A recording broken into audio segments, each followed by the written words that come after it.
The right to offend is not some pesky little part of freedom of speech that we have to put up with. It is the heart and soul and lungs of freedom of speech. It is the coursing lifeblood of human progress. It is the instigator of liberty and modernity and science and understanding. What a laughing stock today's student leaders are, that they can so casually dismiss the right to be offensive without realizing that their lovely, enlightened lives are the gift of individuals who gave offense. Offensiveness is not just something we have to begrudgingly accept. Offensiveness is the motor of human progress. Now broadcasting from the Right to Offend Media Studios in sunny South Florida, bringing you the latest in politics, current events, art, and pop culture. This is the Whitfield Report Live with Sam Whitfield. But giving offense is good. In fact, it's essential.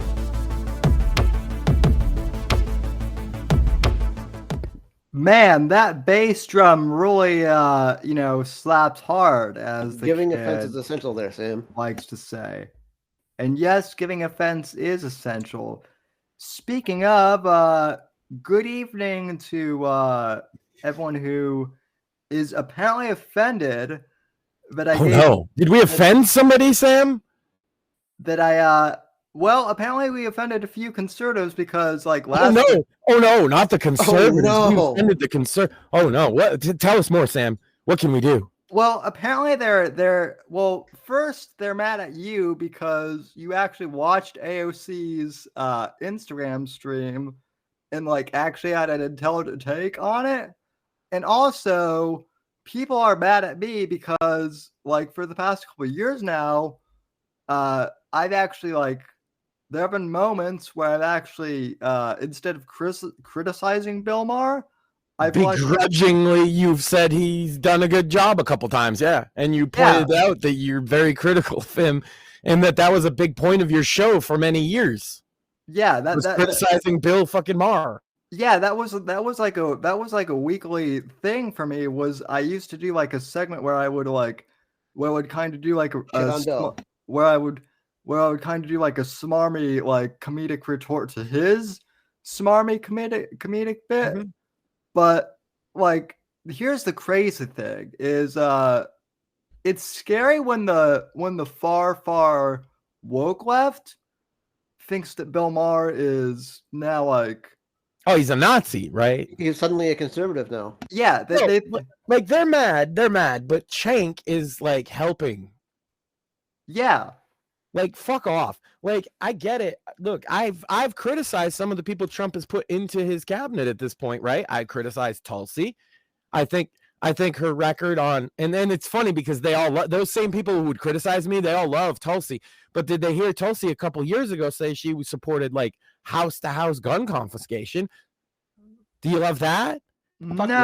No, and even when she was on Joe Rogan's podcast a few years ago, I said back then, I'm I like the fact that she's the one liberal who's willing to go on Joe Rogan's podcast and have a good conversation, but I'm not sure about her gun policy, and I'm also not sure about what I'm not sure about. I've always respected that she's vehemently anti-war.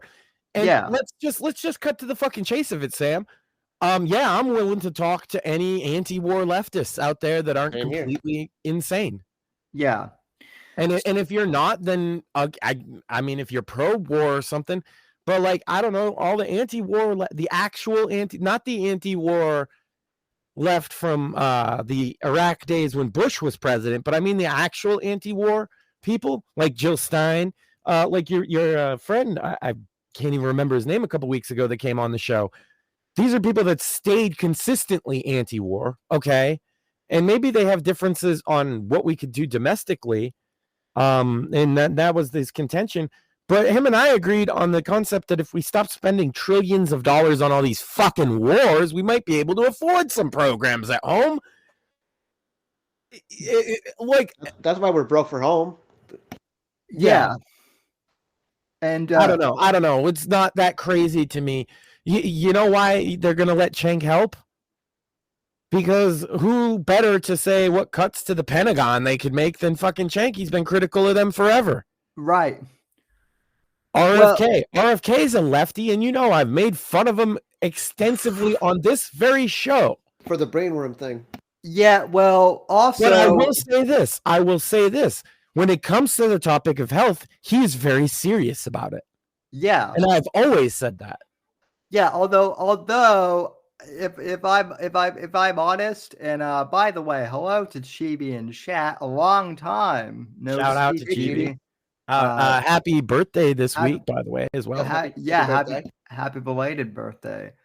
I love the memes of RFK, like, because Trump basically did like he made Chris Christie eat the meatloaf. Eat the meatloaf. Well, apparently he made RFK eat the Big Mac this week. Yeah, I saw that on Air Force One. Like Trump and JD Vance are on I guess Trump Force One, and then RFK Jr. is there, and he's kind of like, do I have to eat this? And do I want to eat this? Do I have to? Come on. So that's called hazing. Yeah. So I'm pro bullying. Like, we need to bring bullying back. That's called hazing and team building. Damn it. Yeah. Building. So you will eat the Big Mac and you will like it. That's how the left views it, right? Because he's Hitler. Yeah, did they forget that he was Hitler, by the way? It seems like a lot of the ones who were saying it the most don't seem to believe it. You will eat Morning, Joe. You'll eat the Big Mac. Yeah, well, so you're gonna eat the Big Mac. It's gonna be tremendous. It's gonna be the best Big Mac you ever ate. Well, you will eat the Big Mac and you will own guns. Well, and considering like how expensive Big Macs are, I mean, now it's like RFK shouldn't be looking a gift horse in the mouth. Well, literally, Sam. They've done studies that most Americans think of fast food now as a luxury item. Yeah, which is crazy because like that's how my grandparents used to look at it back when it was like affordable, like 50 cents. But like now it really is. Well, because when McDonald's came out, it was a treat. That was the marketing, right? Yeah. But if you notice, in the 80s, it became like you can eat every meal at McDonald's now, right? You don't need anything but us. And then all the other fast food options cropped up. It's interesting. If you know about Rome, this happened a lot before the fall of Rome as well, where all these different, like, I'm not kidding, like these different food markets, because like the average guy in Rome who works doesn't have time to cook, right? Because he's basically working on slave wages, right? And so like these market stalls will sell you like pre-made street food, right? And when there was the most of them and people were not cooking at home, peaked right before the empire fell. And then of course those foods quickly, when the empire is falling, became a luxury item. So I'm just hoping that the new emperor can like roll it back a little bit so we can afford to eat some stuff. That'd be nice. Yeah. I'm starving, Sam. I'm starving myself kind of on purpose for my diet and everything. So don't mind me on that. But yeah, food prices are outrageous. Yeah. Outrageous. I've had to start rationing our chicken out a little bit. It used to be like, man, I'll have 2 pieces of chicken for us tonight. Now it's like, well, I probably should cut that one in half, because it's a bit expensive.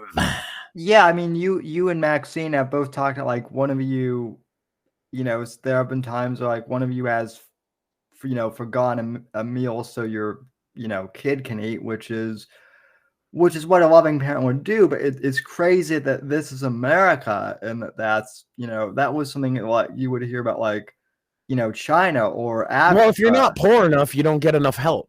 You know what I mean? Like that's another thing. Yep. And this is why I want to talk to the left, because the left brings this kind of shit to the table.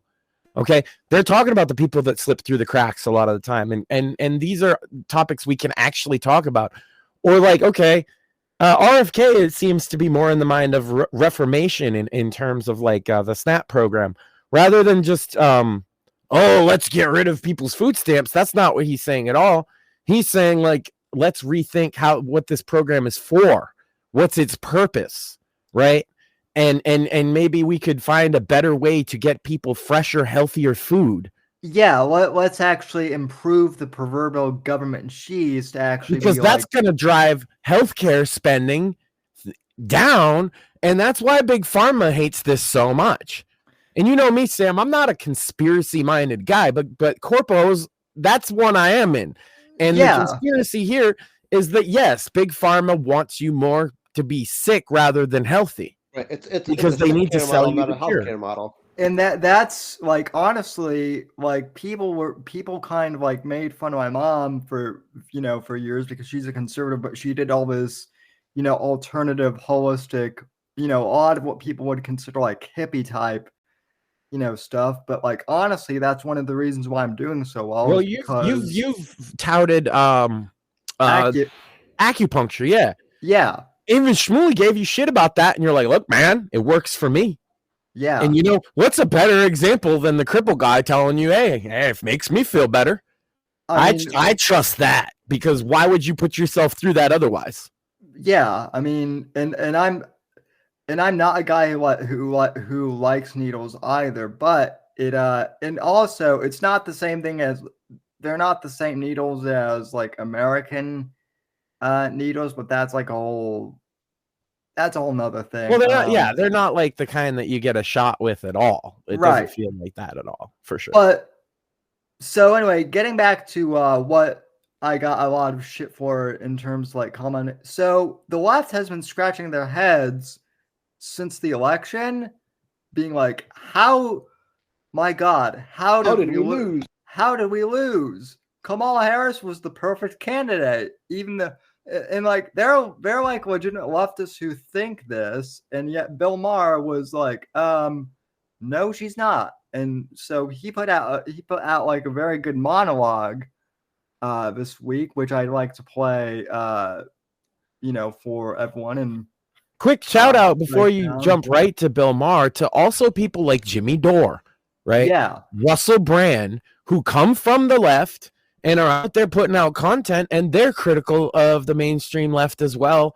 Like, that's who we should be talking to these people. And Bill Maher finally kind of, and in some ways he's been eating crow on some of this stuff. No, Sam? Yeah, he has eaten some crow on some of this stuff. And so that's why I always say, like, I even told more, like, hey, when someone, I disagree with, says something that's like correct, I'll give them due credit where credit is due. And then Moore asked if the Krasensteins would ever, do something like that. And I said, well, there's a good chance that like you and I will both walk before that happens. You said walk without assistance. Yeah, that was great. My wife and I were laughing out loud at your tweet, Sam. It was pretty funny. We'll both walk without assistance. But hey, if the Krasensteins ever admit that, hey guys, we were all got this, then Moore and I will both give them the okay, But there's other reasons we would talk to the left that we can get into after as well. But hey, Bill has been telling them what the big problem from this election is for at least a couple years now, and you've pointed that out. And if people are offended by us agreeing with it, then I dare them to sit through this with us now and point. Like, if you're watching now, if you're watching later, in the comments, tell us what you disagree with what Bill Maher says. Tell us where he's wrong. So, and obviously, I'll pause this at certain points for commentary purposes. Well, we'll clearly say where we think he's wrong and all that. But I'm saying, if you think he's way off base and we shouldn't even like reach out and olive branch to these people, I would just like to know like what he's off base about specifically, because I think that's helpful to the discourse. Yep. So starting off, Okay, and finally, new rule. Someone must tell the usual suspects on the far left that the saying is, when you're in a hole, stop digging, not keep digging. Talk about doubling down on what got you fucked in the first place. Even the one concession I've heard a few people on the losing side offer, that liberals should stop saying the Trump voters are stupid, comes with a kind of unspoken parentheses. We know they are stupid, just don't say it. Okay, now, believe it or not, that right there is where a lot of conservatives are already like turning off the segment because they're like, well, he's calling us stupid, and I'm like, well, that's no, he's parroting their talking points back at them. Right, and also like he is doing his comedic bit a little bit. So like, you know, again, this is the thing. Well, like, it's a monologue from a comedy show. Of course, he's gonna make jokes. Oh no, we can't make jokes, Sam. We can't make jokes at the expense of conservatives. Their feelings might get hurt, and they might act like snowflakes. Go ahead. Conservatives have feelings? What? Yeah.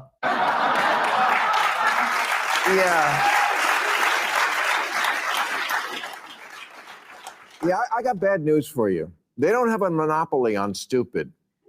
You wear Queers for Palestine t-shirts. Yes, Bill, let's go. And masks 2 years after the pandemic ended. And you can't define woman, I mean person who menstruates. You're the teachers union education party, and you've turned schools and colleges into a joke. You just lost a crazy contest to an actual crazy person. That's a good joke, Sam. Yeah. Real recognize real. That's good. Yeah. You love to speak truth to power, and we always should, but you have completely lost the ability to speak truth to bullshit.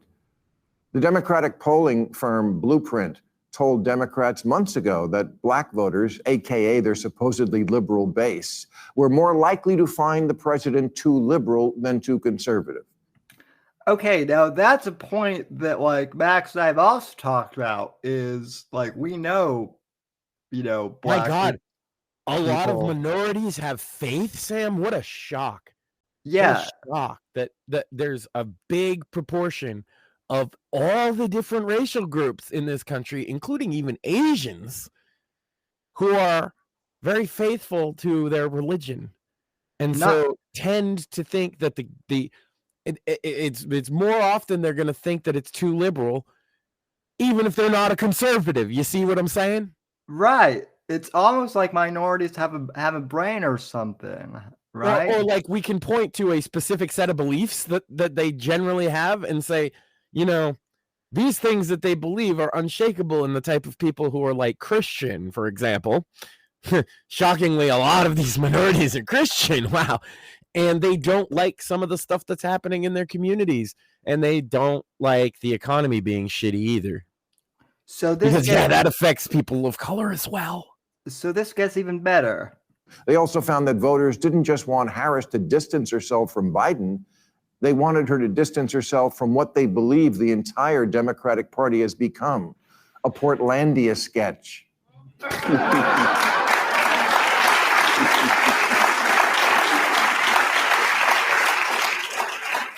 A bunch of privileged mean girls complaining about privilege and trying to make fetch happen. What a shocker that the people who see everything through the lens of race and sex see their election loss as a result of racism and sexism. Yes, if only we weren't so irredeemably unenlightened, we would have elected a black president by now. Oh, what, we did? Oh, right, and then re-elected him. Maybe you missed it because it wasn't on TikTok.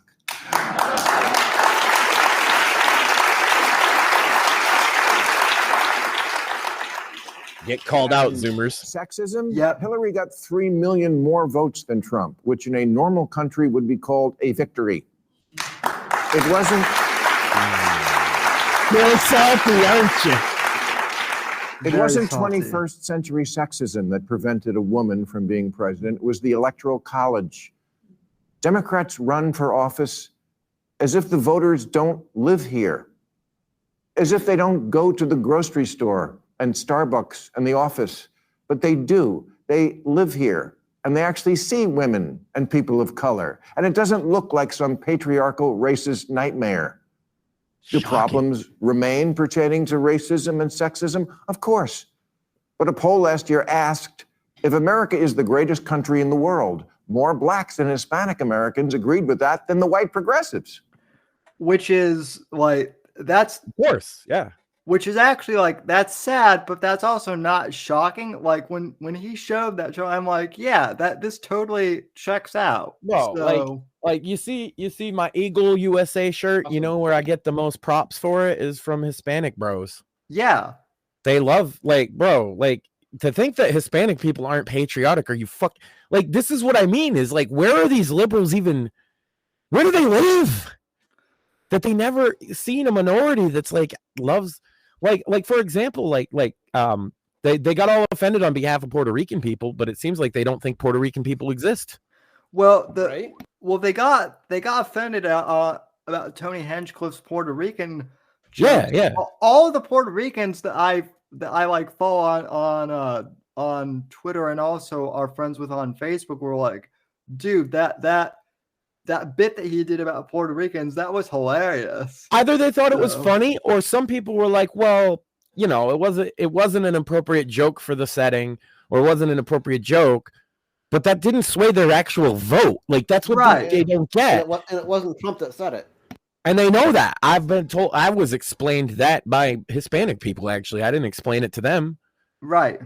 They were talking about it, and they were like, oh, yeah, Trump didn't even say that. That was some comedian, and it was kind of an asshole. Like they said, like, he's kind of an asshole joke, but, like, who cares? Yeah. And they will tell you that yes, they think America is the greatest country in the world. Absolutely. Yep. Continuing on. It asked if racism is built into our society. White progressives agreed with that at higher levels than black and Hispanic people. It asked if government should increase border security. Same result. Hispanic Americans are less okay with illegal immigration than whitey. Yeah, and part of the reason why that is, just kind of as an anecdote, so when a friend of the show, Steve Stratton, when he was working with the DA on stuff, they'd have legal immigrants who would have, you know, They maybe know about info- fucking cartel crime. If they, Yeah. especially if you live in a goddamn border state, they're not. Again, like he said in a previous thing. This is why I say, what's wrong with this? He said they run as if the voters of this country don't even live here. These Yeah. people live here. They live on the. I guarantee you, the number is mostly coming from border states. yeah. Because they see the rape, the human trafficking, the drug trafficking, the violence. This all comes with the cartels and an open border. And yeah, it's no surprise. Half of Hispanic, and I bet you, if you distinguish, are they voters is the question. Half of Hispanic voters, that would make sense. Yeah. Yeah. I mean, I know lots of Hispanic, and this is the thing, is Steve Stratton knows lots of Hispanics who fled, you know, to the States to get away from the cartel. Imagine that you've just fled from the cartels, and now you have to worry about the cartels potentially coming into the country. And then throw in, there's another population of Hispanics that are fleeing communism. Yeah. Mainly, I mean, you can mainly point to the Cubans, right? But there's others as well. And that's the thing, is like fleeing communism, you know, fleeing. In the case of even Venezuela, I think some people who come from Venezuela are legit just fleeing communism, but they opened the prisons and sent all them here as well. So they all have to go back, right? Just because some of them might have been fleeing communism at this point, it's like the old famous meme, right? Of we have to figure out what the hell is going on, Yeah. who these people are. Anyway, sorry to diatribe there, but it's interesting that they didn't think that Hispanic people care about the border. Yeah. Which I'm like, well, you know, well, like whereas to me, like that's the most obvious group of people that would care about the border. Absolutely. The votes are in. They don't want your pity. And Right. black people can't afford to indulge rich white people's need to endlessly flagellate themselves. They just want prices to go down and good jobs and the police when you call them. Black people, they're just like us. Yeah, who'd have thunk? No way, dude.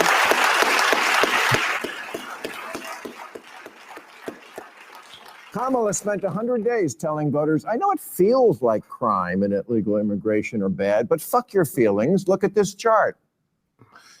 Yes, there's a lot to not like already about the new regime, but maybe take 1 week to ask what you did wrong. The basis for Democratic campaigns has become, we're the smart people. That we know from the get-go. No need to look into that. We know that a priori, which is a Latin phrase the red hat people wouldn't have a clue about. But they don't need to. Have you seen my "In this house we believe" lawn sign? See, it says right on it, we believe in science. Right, which is why you demanded no one even debate whether COVID could have escaped from the one lab in the one city where they were studying it. How far-fetched. The New York Times called it racist. Democrats have become like a royal family that, because of so much incest, has unfortunately had children who are retarded. Like the crowd screams.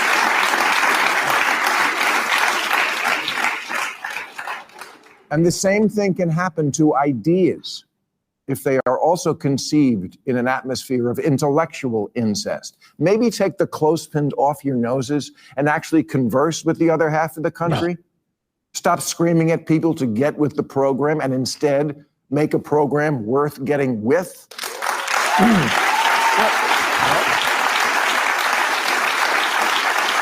Shut up, bigot. What good is liberalism if you don't win elections?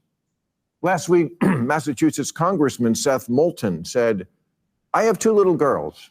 I don't want them getting run over on a playing field by a formerly male athlete. But as a Democrat, I'm supposed to be afraid to say that.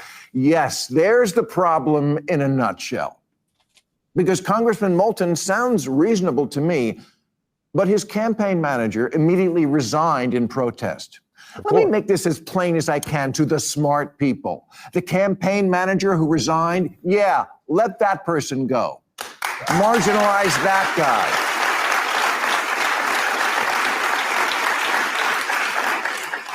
Try making too woke be a cancelable offense.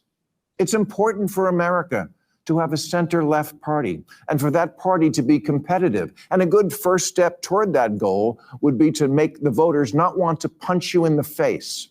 I will conclude by saying the reason I'm so mad at the Democrats is because as a voter, the issues that were important to me were democracy and the environment. And now, there's no one to champion or defend either of them because you, Donald Trump. That's right. Just saying. With your aggressively anti-common sense agenda and shitty exclusionary attitude, blew it. You lost everything. House, Senate, White House, Supreme Court, and left us completely unprotected and ready to be violated. Happy Thanksgiving, everybody! Actually, we're on next week. All right, so next week with the series finale before Trump kills us all. No.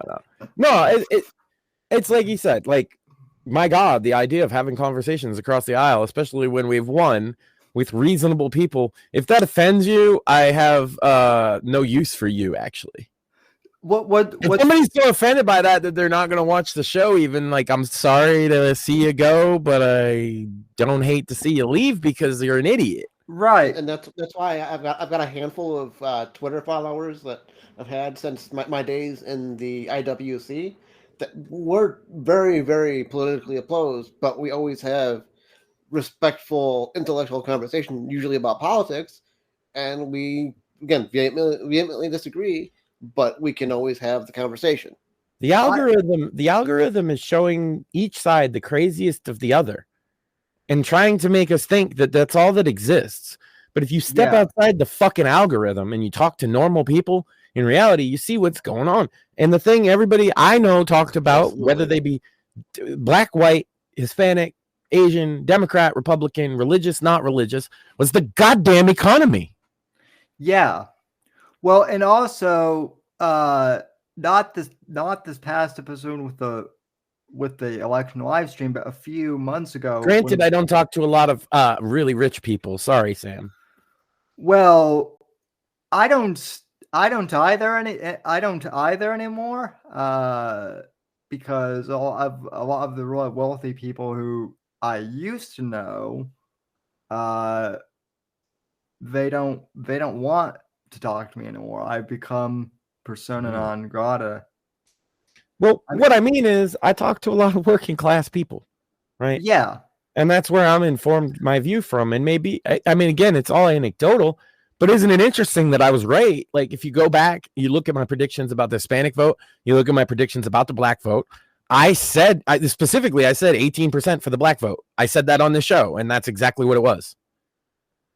Yeah. Do I have a magical fucking ability? No, I looked at what happened the last couple of cycles, right, with the black vote, and I looked at the trends, and then I looked at also, like, I don't know, my hood peoples, right?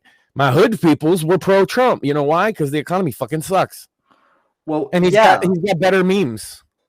Well, and for me, like a lot of liberals who I vehemently used to disagree with, not all of them, but a lot of people who used to vehemently disagree with me on things like, free speech, and who thought that the right were authoritarian, are actually now on our side, and they voted for Trump this go.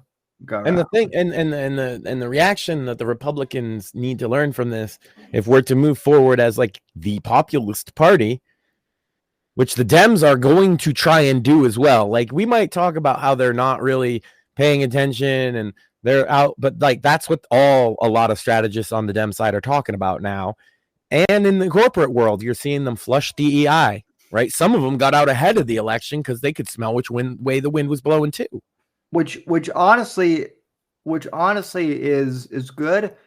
I mean, like, here's the thing. Well, I'm all for black people getting opportunities in media, but like DEI is not that. DEI is like forcing.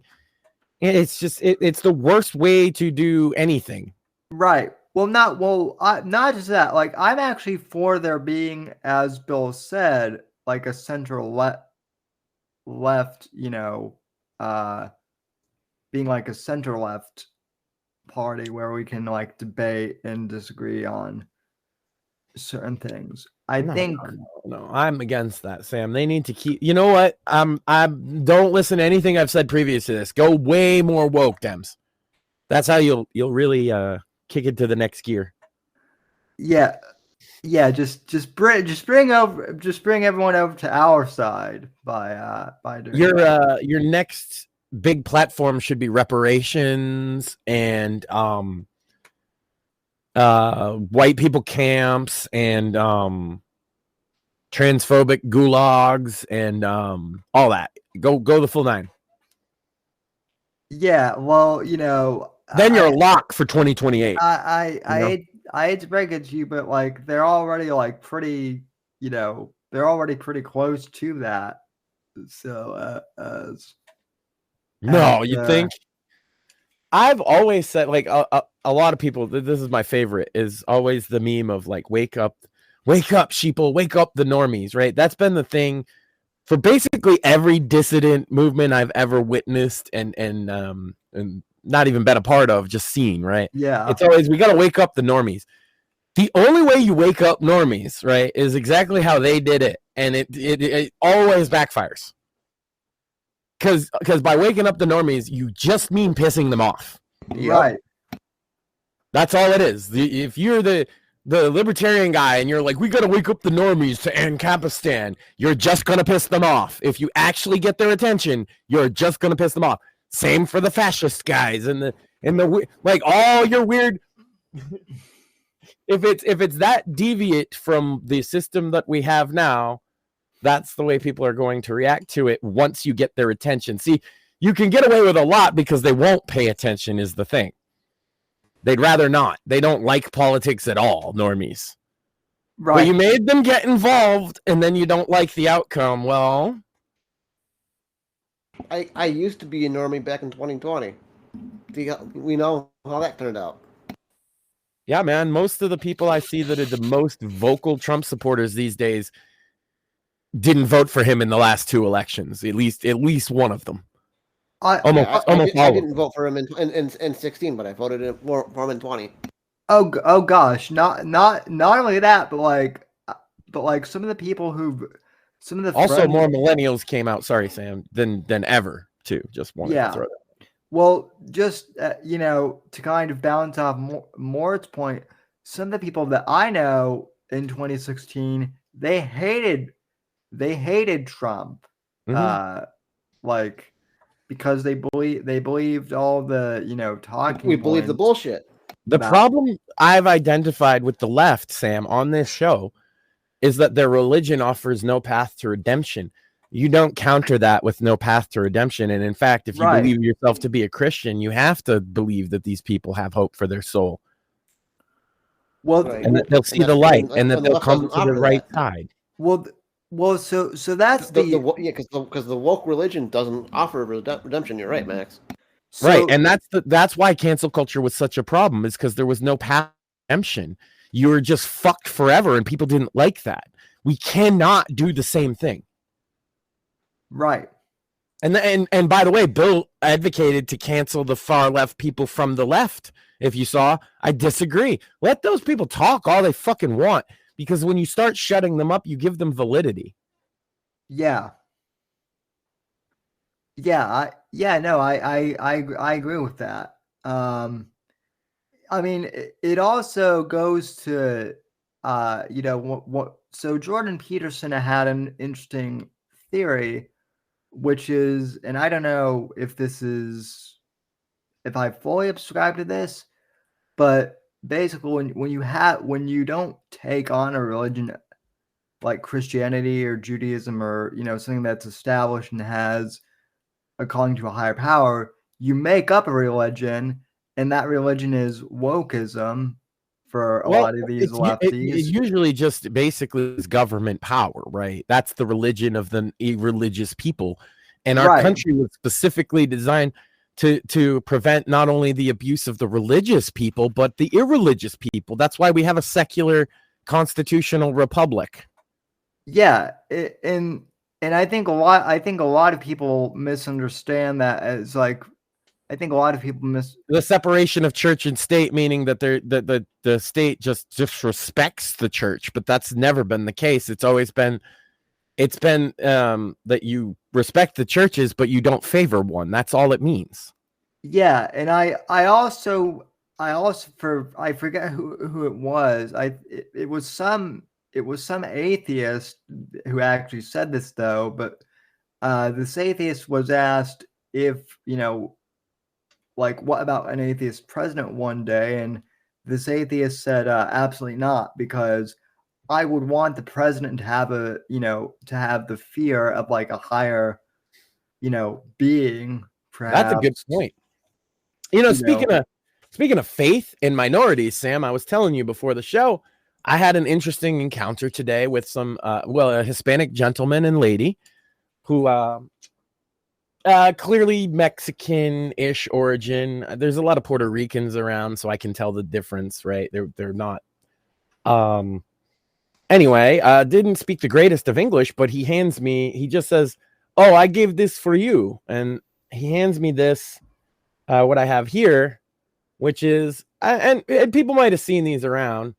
It's like a comic book, and the comic book, it's pretty well illustrated and stuff with like, I don't know how well people can see that. And it's Bible stories. And on the back, it had a sticker that said like, Jesus saves, church or whatever. I don't remember what the church name was, so I gave it the most generic church name ever. Right. Either way, these are like, I thought it was pretty cool. And They just said, "Oh, God bless you," and I was like, "Oh, God bless you too. Have a blessed day." And the lady smiled big at me for that one, and that's it. So I got this. Of course, I'm gonna take it. I'm not, Sam. When the Jehovah show up with the Watchtower, I use that as bathroom reading material. I love the Watchtower. You ever read the Watchtower, Sam? No, but It's an amazingly fun publication if you don't believe in Jehovah's Witness. Like, there's some cool stuff in there that's interesting to at least read. Well, hey, look, like oh no, I'm looking into stuff that's not what I believe personally. How dare I? Well, hey, look, L. Ron Hubbard. I don't believe in I'm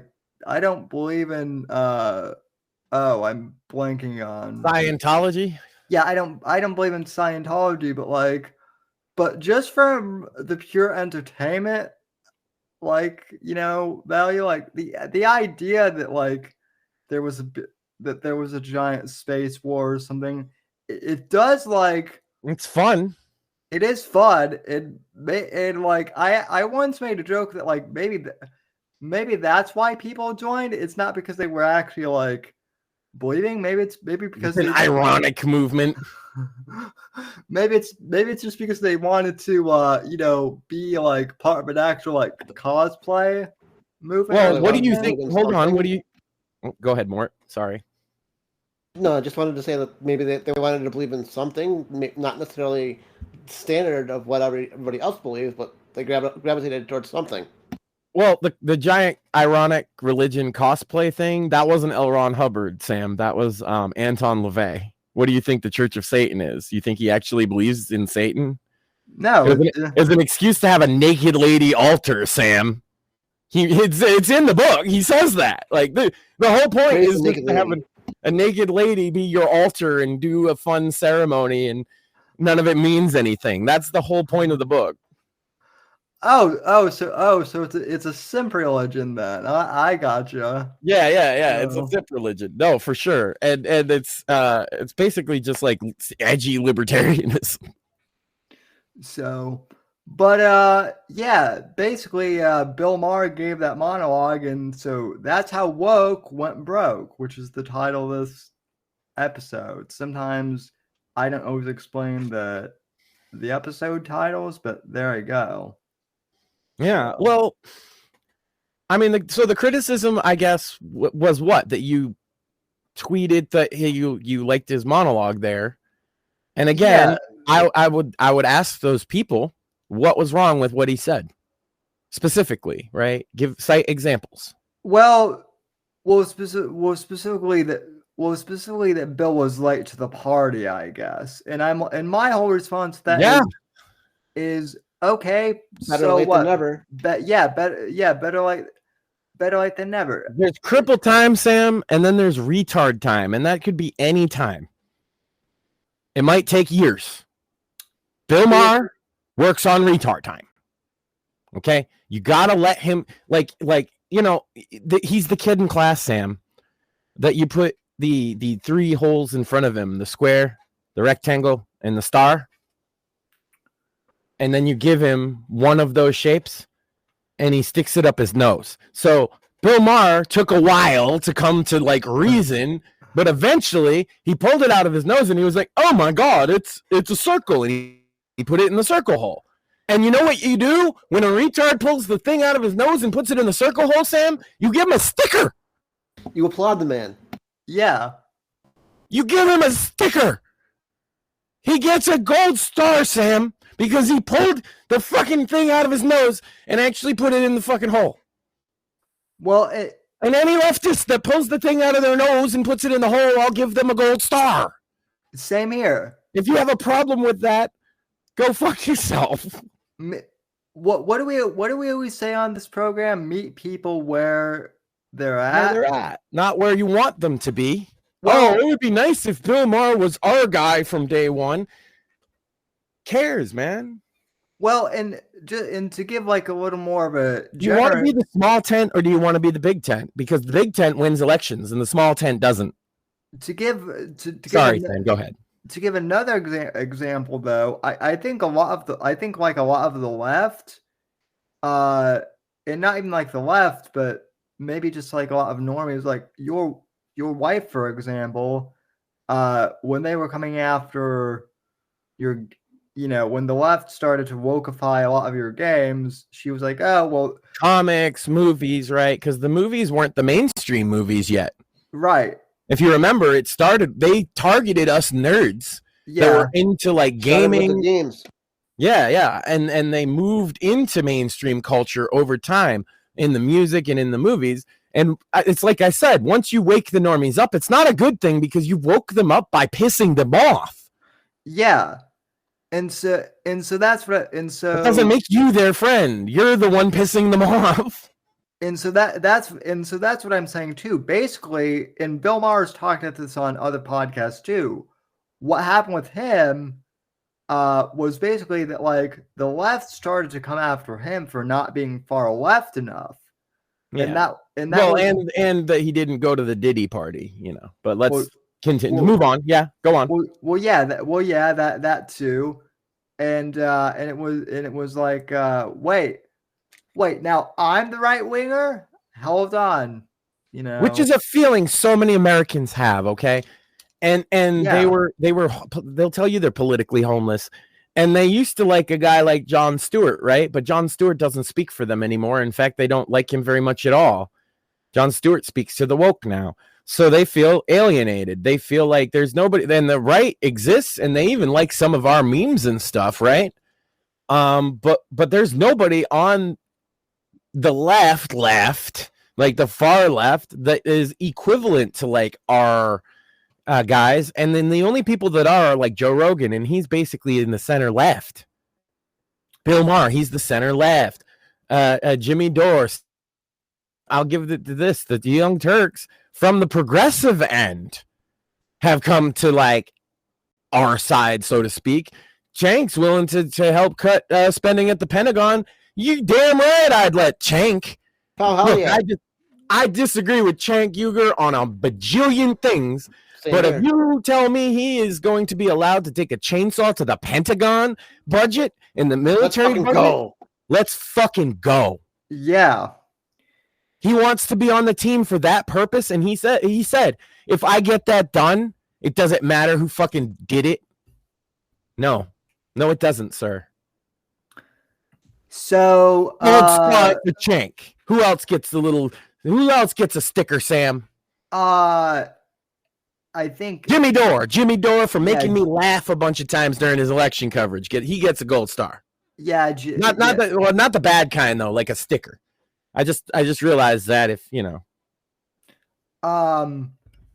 well, and then the kind you give a retarded kindergartner, not the kind you give a Jewish person at a concentration camp, just to be clear. I have to ask this, Max. What do you think of I had to double check this to make sure this wasn't a shit post. But I have to ask, what do you think of Linda McMahon being named? Yeah, I like that pick actually, from like an unironic fuck WWE bullshit. She's worked in education for many years in the Board of Education in Connecticut, as well as she has already been the head of the Small Business Bureau under Trump. Okay. Right, she's already a Trump person. And she's not been affiliated with WWE. And actually, I don't know if you saw this, Sam, but she sort of put out a statement saying she's been separated from Vince for a long time. Yeah, Shocker. Who would have guessed that she's been separated from the pervert that she's married to for a long time? That's not shocking at all. Also, I do find it Do you hilarious. think he shit on her head, Sam? Do you think he shit on That's probably why Linda's they're head? separated. I Probably mean, why Yeah. they're separated. Is that what caused that would cause a separation. that would definitely cause a separation. Also, like I've also met Glenn Jacobs before at Same. at a Libertarian conference. So it is hilarious for me that we've got Glenn Jacobs. I met him at a wrestling event, and we stood because I'm the tallest guy in most crowds that I'm in. So the tall wrestlers all came and stood up face to face with me because it seems to be a thing they do, right? I'll have to go on. He was like, Way taller than me, Sam. I'll have to see if I can find it, but there actually is a photo of me shaking Glenn Jacobs' hand. And what's funny is, like, you know, everyone at the conference is dressed in like really nice suits, but he's the one who, like, just because how big he is, he looks like he was wearing a monkey suit, basically. Like his Bro, suit. like you gotta lay off the big Hilarious. guys. It's hard for us, okay? No, it's just comedic. That's all I'm saying. They like no matter how they tailor the suit when you're over a certain height and like build, like you notice like Glenn's got that wide shoulder build like I got, right? Where it's like they don't make nothing for you, and even if it's tailored, it's all ill-fitting. That's like a service that I wish someone would like. That's where tailors need to like. They all do it. Like, think about it. You've seen Shaq in a suit, kind of looks like that. Big Show in a suit looks like that. Andre looked like that. Like, the wide shoulders and the suit is just kind of a weird look sometimes. Yeah. Anyway, though, I wanted to ask your opinion because they need tailors for cripples and big guys like you. Yeah, I think she's. My opinion is, I think she's very qualified for the job, especially with them abolishing the department. She's the perfect person to oversee it. You know. Yeah. Well, and yeah, I mean. And also, a thing you notice about all Trump's picks is that they're political outsiders of some variety. Well, my whole thing is like so I actually didn't know anything at like Linda McMahon's background in education or anything. Oh, well, like, she twice running for Senate and lost, but she also ran for the Connecticut Board of Education, and she was the head of it for 3 terms or something like that. I don't want to get it completely wrong, but she was the head of Connecticut's Board of Education after she retired from WWE. Also, like, let's be real, she helped build a family business, a local family business, into a worldwide multi-billion-dollar empire. That's right. You can talk about Vince all day, but like everybody will tell you he was the creative mind, but Linda was the business mind. Yeah. Let me see here real quick. So she always wanted to get into politics, and she's been friends. The McMahons both have been friends with Donald Trump for many, many years. Oh yeah, well, there are lots of people who are friends with Trump, like, you know. But I'm just saying that's why she's going to get an appointment in his cabinet. She's been very, close with the Trump family for a long time, and she's qualified for the job. Yeah, so actually, here's her statement about this, and it's President Trump's statement about her appointment. Yeah. Right. Well, and then she has a tweet next to it. So, I see. Yeah. Well, Trump puts her over pretty good in his statement. He says a lot of the same things I said, though. Yeah, which I actually read, and I'm not going to read this verbatim. Mm-hmm. But yeah, she was. He does cite that she was, that she served on the Connecticut Board of Education, and also promoted technical schools. And yes. So she commented, technical and trade schools. Yes. Yeah.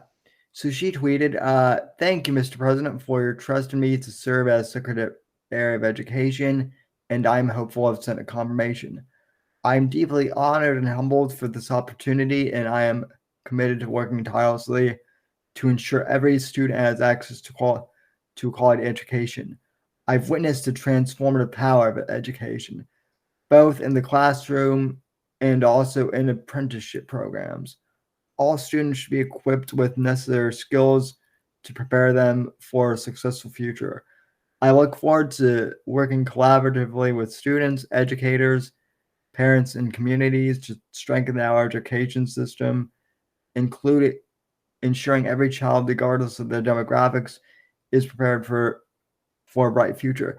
Now, that to me does not sound like a joke, someone who's doing this for you know what? Yeah, you know what else she is, Sam, and why he picked her? She's pro school choice. Yeah.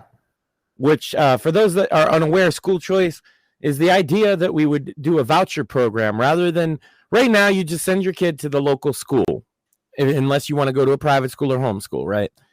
Under a school choice system, it works more like the charter school programs, where you can send your kid to any school within reasonable distance of you, and they get the voucher for your child from the taxpayer. So essentially, it privatizes education to some level. And if you want to get the kids in, and you want to get that tax money that your school should be getting, then you got to provide a good school environment. Does that make sense? Did I explain it well? Yeah. That was something that I remember back in 2012. Herman Cain proposed actually as part of his. She was another props to you, Sam. She was part of his campaign team in 2012. Yeah. Oh yeah. I remember. I actually remember seeing like memes of Herman Cain. Like if he made a WWE guest appearance or something. And yeah, he ended up doing that too. Ben, that was part of Ben Carson's platform too, was the school. It was the Trump 2020 platform as well. So he didn't mention it as much, but we did have a lot going on this election cycle. But it seems like he is bringing in pro school choice people. And the only way to solve abolishing the Department of Education is to do some level of school choice. So you're aware. Oh yeah. Well, and one of the things you couldn't do one without the other, right?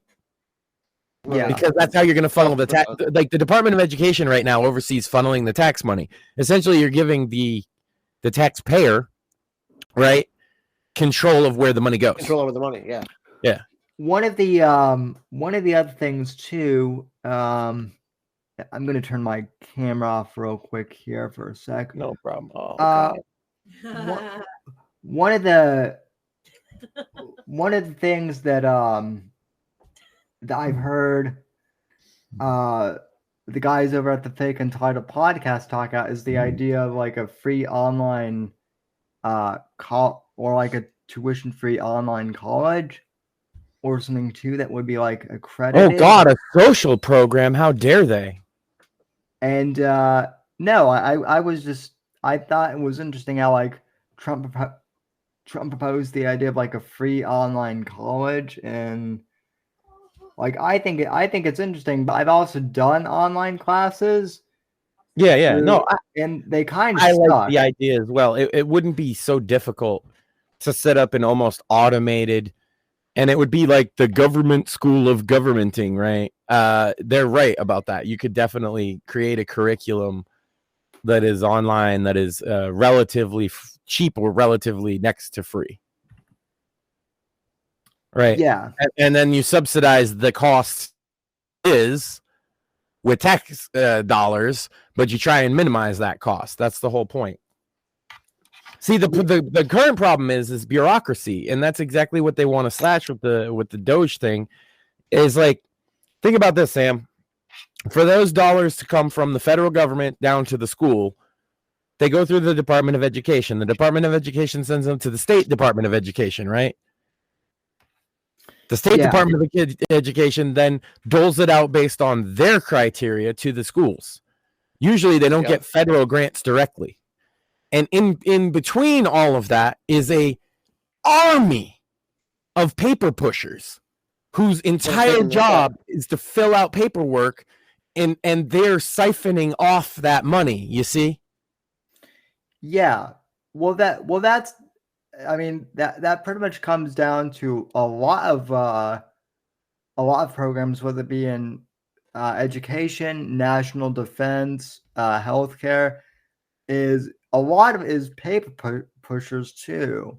The bureaucrats. And I don't think people give enough credit to the fact that Americans in large voted for Trump because they were sick of bureaucracy bullshit. Yeah. They know he's the guy that wants to take a sledgehammer to the bureaucracy. That's why they voted for him. And the bureaucracy is what these crying Democrats really are trying to protect, by the way. Yep, 1000%. Because that is their power center. Yeah. Is they're unelected, lifelong career bureaucrats who they are the ones in charge of the little I's and the little T's on every little fucking legal document, and they sneak their bullshit into it. And then the Congress is like, you got to vote on it to see what's in it. Yeah. Yeah, that's and Fuck the bureaucracy. Kurt Doolittle would refer to what I'm talking about as parasitism, Sam. I've seen some of his lectures. Well, and that's one of the things that you mentioned. My friend Josh, who's kind of a socialist, he and I've talked about this. We could do his whole thing, and We could feed a hell of a lot of people with the fucking money that we save on war. Put it that way. Well, also, he and I have actually agreed with this. The thing about government healthcare right now is the big problem with it, and I've encountered this with trying to get my wheelchair, is just the amount of paperwork that. Well, in every one of those forms, in every one of those things you're doing has like a different person whose job it is to fucking do that whole thing. Not just that, but like a different code for like and I'm sure Mortheous can relate to this, but the fucking like foot plate on my wheelchair or on our wheelchair has like a completely different coding. Yep. And serial number than the seat. Right. So replacement parts is a bit. If you broke down the wheelchair, every single movable part and non-movable part has a different code to be replaced. Yeah. Right. Yeah, they don't bundle as, hey, we need to get Sam, new wheelchair. It's not bundled as one big thing. It's bundled as pieces and parts. Yeah. Except it is one big thing. Right, but they needed a bureaucracy to siphon off all the money so that you can't get a wheelchair, so that they can have transgender surgeries for 5-year-olds. Well, we discussed this. Yep. That cost like. And if you don't like that, you're a transphobic bigot, and I wonder why people voted for Trump. And each one of those transgender surgeries cost like 10 wheelchairs.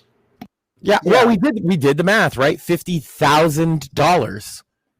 For one of those surgeries is the average cost. The average cost of one of these wheelchairs, Sam? The average cost is like $3,500. $3,500 as opposed to $50,000. Even my most expensive like Permobil power wheelchair, which I do have one, that's 40. That's like 40. That's 40 grand. So that is expensive. Sure. That is still $10,000 cheaper. Yeah. So you could get both and still save money. Yeah. But they're not going to give it to you. But if you want the transgender surgery, Sam, I hear they're offering $50 grand. No. That should cover your hormone replacement therapy.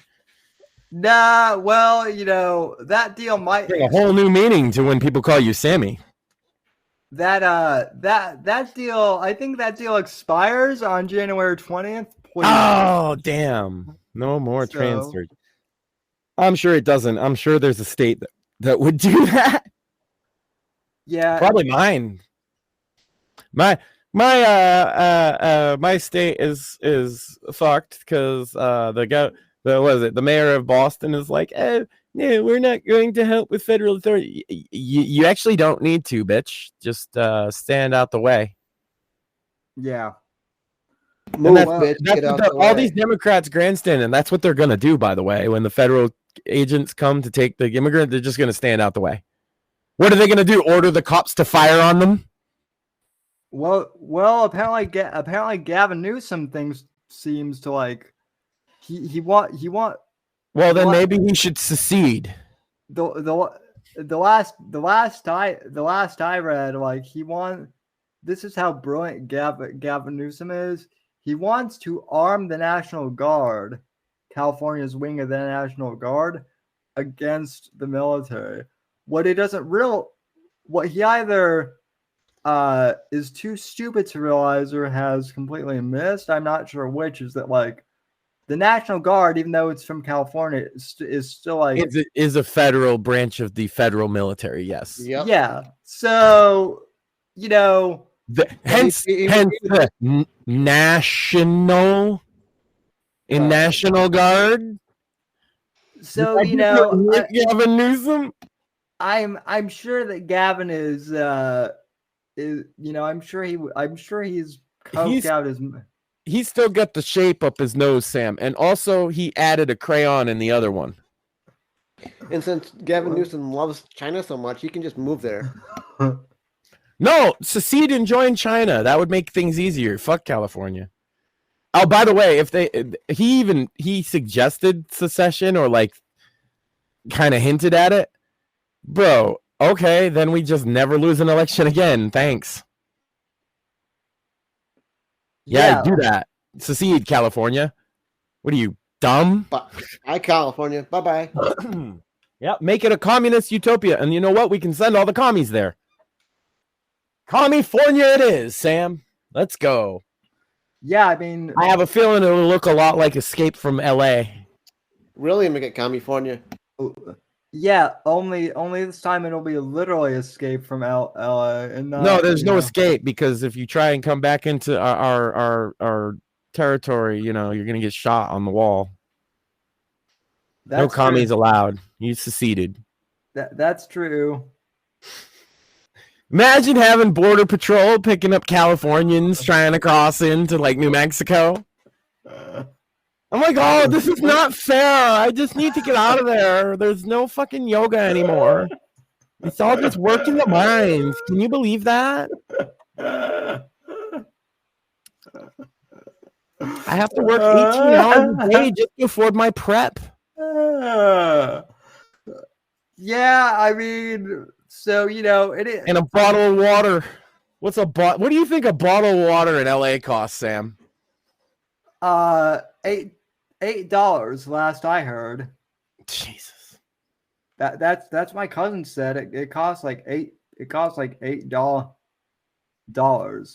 I think that's a high price for a pack of cigarettes, Sam. A bottle of fucking water. Jeez. Well, it's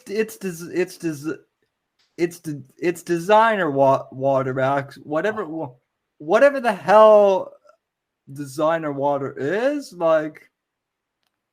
Yeah. Like I'm sure that's good for you. Enjoy your designer water. For $8. Comes out of a fucking hose, Sam, just so you know. Oh yeah. Well, no, for $8, like that water from the same lake ours does. For $8, that water better be holy water that like can cure Mort and I of our ailments, and like. Bro, it was $8 for a bottle of water at Woodstock '99, and that's why we started breaking concession stands. Yep. I say we. Yeah. We. Well, I mean, I didn't light no fires, Sam, but you're damn sure I looted. Them motherfuckers were trying to charge us $20 for like a burrito. Well, I mean, in the '90s. Well, I don't know if you've been to New York recently, but the last time I was there, it was like $12. It was like $12. Would I go to New York? It's bad enough.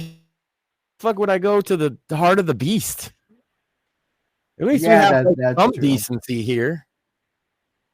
Oh, so you mean Mort? Do you actually live in the same state? Do you go anywhere near New York City? Fuck no. Oh, that's what I thought. Yeah, everybody in the Northeast knows New York City is a cesspool, Sam. Oh, so Mort, we all avoid it. Oh, New York City is the fucking toilet. Yeah. So Mort, you mean to tell me that beer doesn't cost $12 for a 6-pack where you're at? Not up here, no. Oh, thank God. Yeah. Well, 6-pack of what, Sam? Budweiser. Oh, I don't know. I wouldn't buy that shit. Let me check.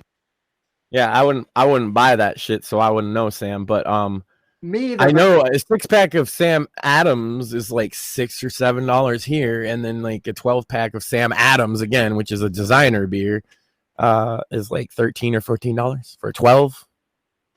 Yeah. Personally, yes. I would go for the local brewery, but I'm not going to dock myself. Well, for me, Sam Adams is kind of a local brewery because it's Boston. Yeah. Right. Oh, I get it. But And we get all the breweries that I'm fancy thinking beers about. here too. Like you guys probably don't get like the Sam Adams sampler packs and stuff, but they're fucking awesome. We get the sample packs here in Florida. So Oh, probably so many people could move from. I know there's like New England style pizza places down there. There's New England style a lot of shit because so many people move from up here. yeah, Particularly south of Miami, if you know what I mean. yeah. We sure. get the fuck out of here. We go where it's warm. DeSantis might be going to, once he gets booted out of the governor, he might Whitfield be for governor. I'm calling it. oh wait, yeah, I will be old enough to run by the time he Whitfield 2026, baby. Whitfield Schmooley. Oh boy. Schmooley for lieutenant governor. Shmuel will be Dick Cheney in this instance. And Craig can be your chief of staff because he's in Florida too. He'll be I know that. Who better? Who better than Craig to run things? Let him take an axe to the bureaucracy. Craig would actually be the best person I know to like deal with hurricane stuff. I think he'd be like to deal with a lot of things in a unique way. Like the establishment on the right has given way. And quite frankly, Sam, what they're not recognizing on the right and the left is that this was the entrance into the age of millennial politics. That's what this was. Gen X really didn't ever have their day, and the boomers died off, and there's just more of us. We came out to vote in droves. Trump won the millennial vote, just to be clear. Yeah. So, yeah, like the millennial vote went to Trump. Millennial men, obviously, more than women, but still, the millennial vote as a whole went to Trump. More millennials came out than ever before in any previous election. And by the way, that's crazy because millennials came out in droves to vote for Obama the first time. And still came out in droves this time. The last time it was driven by boomers. You know, you could make the argument, Sam, that those extra fucking 10 or 15 million votes that Biden got are dead boomers. That's a possibility that they were like, I'm not like, I know like people don't believe that they existed at all. And I don't either. But like, if you wanted to make the case of who they might have been, it could have been boomers who were just terrified of COVID. And then they died in the 4 years since then. Yeah. I don't think 10 million boomers have died in that many years, but we'll pretend, I guess. Well, and if you believe this theory, to answer your question there, Sam, for a 15 pack of 12-ounce cans, it's $15.19. Okay, so a 6-pack isn't $10 or whatever. No, not at all. Okay, yeah, that's what I'm saying. But in New York City, it is, right? I know a pack of cigarettes in New York City and in New Jersey, I think, is like 20. Because the way New York City works is you've got the normal state taxes and you've got additional New York City taxes, because you got to remember, like we talked about this with Andrew Nelson, New York City is the size of a small nation. Yeah.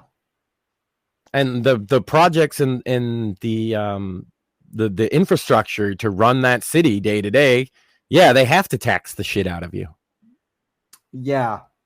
It's but the problem I think New York City is finding, and a lot more in New York even voted for Trump this time than in previous elections. We trended red. It's obvious, right? Is like the place is falling apart and crime is at an all-time high. Like they want to say it's down, and that's true nationally, but it's sky high in major cities, and it is because Democrat George Soros prosecutors, the ones usually backed by him, will let people out of jail just so they can go commit more crime, and then they go commit more crime. They recently there was the guy that he's stabbed like 6 people, and they let him out after 6 months. Overcrowding, they said.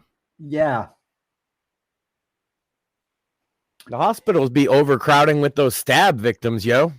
Well, I mean, Northern California went considerably more red than Southern California, which That's always true, though. yeah. That because the Northern California is where all the farmers are at, and all the more rural places. Yeah. Outside of San Fran, that's kind of an anomaly. Yeah, although I heard recently that like even San Fran like got rid of some of their more radical Yeah, but like the San Diego area famously is much more red. Yeah. You know, maybe not red, but like especially up north in the rural parts of California, it is very rural and farmer oriented and small town. So of course they tend to vote conservative. Yeah, it's more. That's been a long time problem between Californians, actually, because people have suggested 2 states, but you can't actually do that under the Constitution. You're not allowed to make a state out of a territory that used to belong to a state. That's not allowed. Yeah. So it's California. It is, you know. Ugh, yeah. People talk about that. Oh, we'll split it and it'll be the state of Jefferson or what. Like, that's not real. You can't do that. I believe it's Article 2. North California, South California. Yeah, you can't do that. Right. Yeah, you just can't. Like the Constitution, Article 2 says you cannot make a state out of a territory where another state used to exist. So basically, if you did that, that's directly against the Constitution. You can add new states in, right? But you can't split states up. Yeah. Does that make sense? Yeah, it does. It's a little weird but they were trying to prevent a civil war, which happened anyway. Yeah, fair point. So, and then obviously, and who are those that are talking about War II now? Well, that's the thing is like because the Union won, that was kind of the precedent, right? Is that the states don't have as many rights. And that's been the precedent we've been operating under ever since. That the federal government has supremacy and that you can't leave the Union. Like saying you're going to secede technically is an act of aggression under the current system that we have now since the Civil War. Yeah. So, but they're saying it in California. And you know what? I don't see a problem with that. See, that's how it could work, Sam, is if Southern California did secede, Northern California could say, we're just going to be California now. And we'll be the 50th state. And Southern California, they could do that. But they couldn't split them into 2 states as an equal part of the Union. Because the thing is, Sam, if you could, this is why. If you could do that, wouldn't the Democrats want to split so they could get more senators? Like I would say, why don't we split some of these big blue states, right? Yeah. Like Minnesota, let's split it into 5 states. That way we get 8 extra senators. Yeah, that's true. So that's why it doesn't happen like that, just to be clear. I know people will talk about this, but they just don't know the Constitution very well. Yeah, no, that all makes sense. Right. And it's the same thing of why they want the thing is, here's another issue I agree with the left on. Oh my God. Puerto Rican statehood. If they want to be a state, they should be allowed to vote to be a state. But Max, that will give the Democrats 2 extra senators. I don't care. They deserve the right to be a state. I agree. Puerto Rico, they can't vote in federal fucking elections. They can't get Social Security unless they move to the mainland. Like, they're American citizens, but they have less rights than you if they live on the island of Puerto Rico, and I just don't think that's right. Yeah. You know? But some people want to keep it that way, Sam, because if they're a state, then they get the handouts get less and the taxes get more. So there is a contingent of Puerto Ricans that do not want to become a state. And so I think the only fair way to actually decide that is to have a referendum in Puerto Rico and have them vote on it. And then we could, have a referendum, I guess, in the country. But like, the thing is, do you think it's fair that because grandma's from Puerto Rico, she has to go retire to Miami? Now, again, for people that are unaware, Puerto Rico is part of the United States. So these are United States citizens. Okay. We're not talking about illegal immigrants of any kind. They're not even immigrants. They're U.S. citizens. Yep. But they have to move to the mainland to receive their Social Security benefits that they worked and paid into their whole life. They cannot retire in the place that they've lived their whole life. And doesn't that suck, Sam? That sucks, particularly if you're like in your 70s or something and can't move around. There's a lot of things that them not being a state, they're not allowed to decide on their own. Yeah. And I think that sucks. And so whether that gives the Democrats 2 more senators, I don't know, because again, we're talking they're Hispanic. So we can't just say they're just definitely going to be fucking Democrats. That doesn't hold water. But what does hold water to me is that they have been part of the union a very long time, and I think they deserve statehood if that's what they choose, right? Yeah, totally. Oh no, Max, but you're not playing the political game. Well, guess what? I'm not a partisan. Fuck the political game. Simple as that. I'm not a partisan. And so to me, I see a situation like what's going, and I've talked to Puerto Ricans about this, Sam, so I know what I'm talking about. The grandma story is true. That's a true story. Yeah. I personally know people that come to the mainland just so that they can get health care. There is health care in Puerto Rico, right? But they get better health care in literally any state that they fucking show up in. Why? Because there's a state government that runs the healthcare system, but there's not in Puerto Rico. Well, also like, isn't Guam a territory too? True, but there's a lot less people on Guam, and they're not calling for citizenship like that. They have citizenship. I'm sorry, they're not calling for statehood like that. Right. No, I just thought of that because of that Hank Johnson guy who said that he was afraid that Guam would tip over if we had too many military personnel on it. Yes, that's an actual clip, folks. Go check that. But I think the Puerto Rico issue, Sam, was a factor in this election entirely, and it was completely missed by both sides, to be honest with you, because I get that what Tony was trying to do there was make jokes about the corruption in Puerto Rico, but all he did is fucking kind of piss them off in a lot of cases. Like, yeah, it does suck that our government is fucked up, and it's because it's Sam, the reason that it's so bad is because it's the federal government only. Yeah. They have a local government for the cities, but they don't have what we have, which is a state government. So a lot of the shit is up to either the cities to figure out or the federal government has to do it, and it sucks. You know what I mean? And there is a government of Puerto Rico as a whole, but they're not allowed to make a lot of the same rules that a state is because they're not a fucking state. That actually does seem like on its face like it would suck. Just it has benefits. They get more assistance in than they're paying taxes for, and that's again why some of them would prefer to keep it the way it is. Sure. But yeah, like imagine you work and live your whole life and you can buy your family home only to know that if you want to actually retire, you can't live there anymore. You have to move to basically not another country, but a place like far away that you've never been to. I mean, as a conservative, it would kind of make sense that you would actually want Puerto Rico to be a state, just because, if you're going to get handouts, you should pay taxes on them. Yeah. So what if they get a Democrat senator out the deal or two? Well, whatever. Like honestly, like in the long term, that's not as big a problem. Yeah. Well, there's no guarantee of that for sure. So right. So that's the other thing. I think that's like doomerism, right? It's like, oh well, it's guaranteed to go blue. Well, again, look at the Hispanic vote in this election. That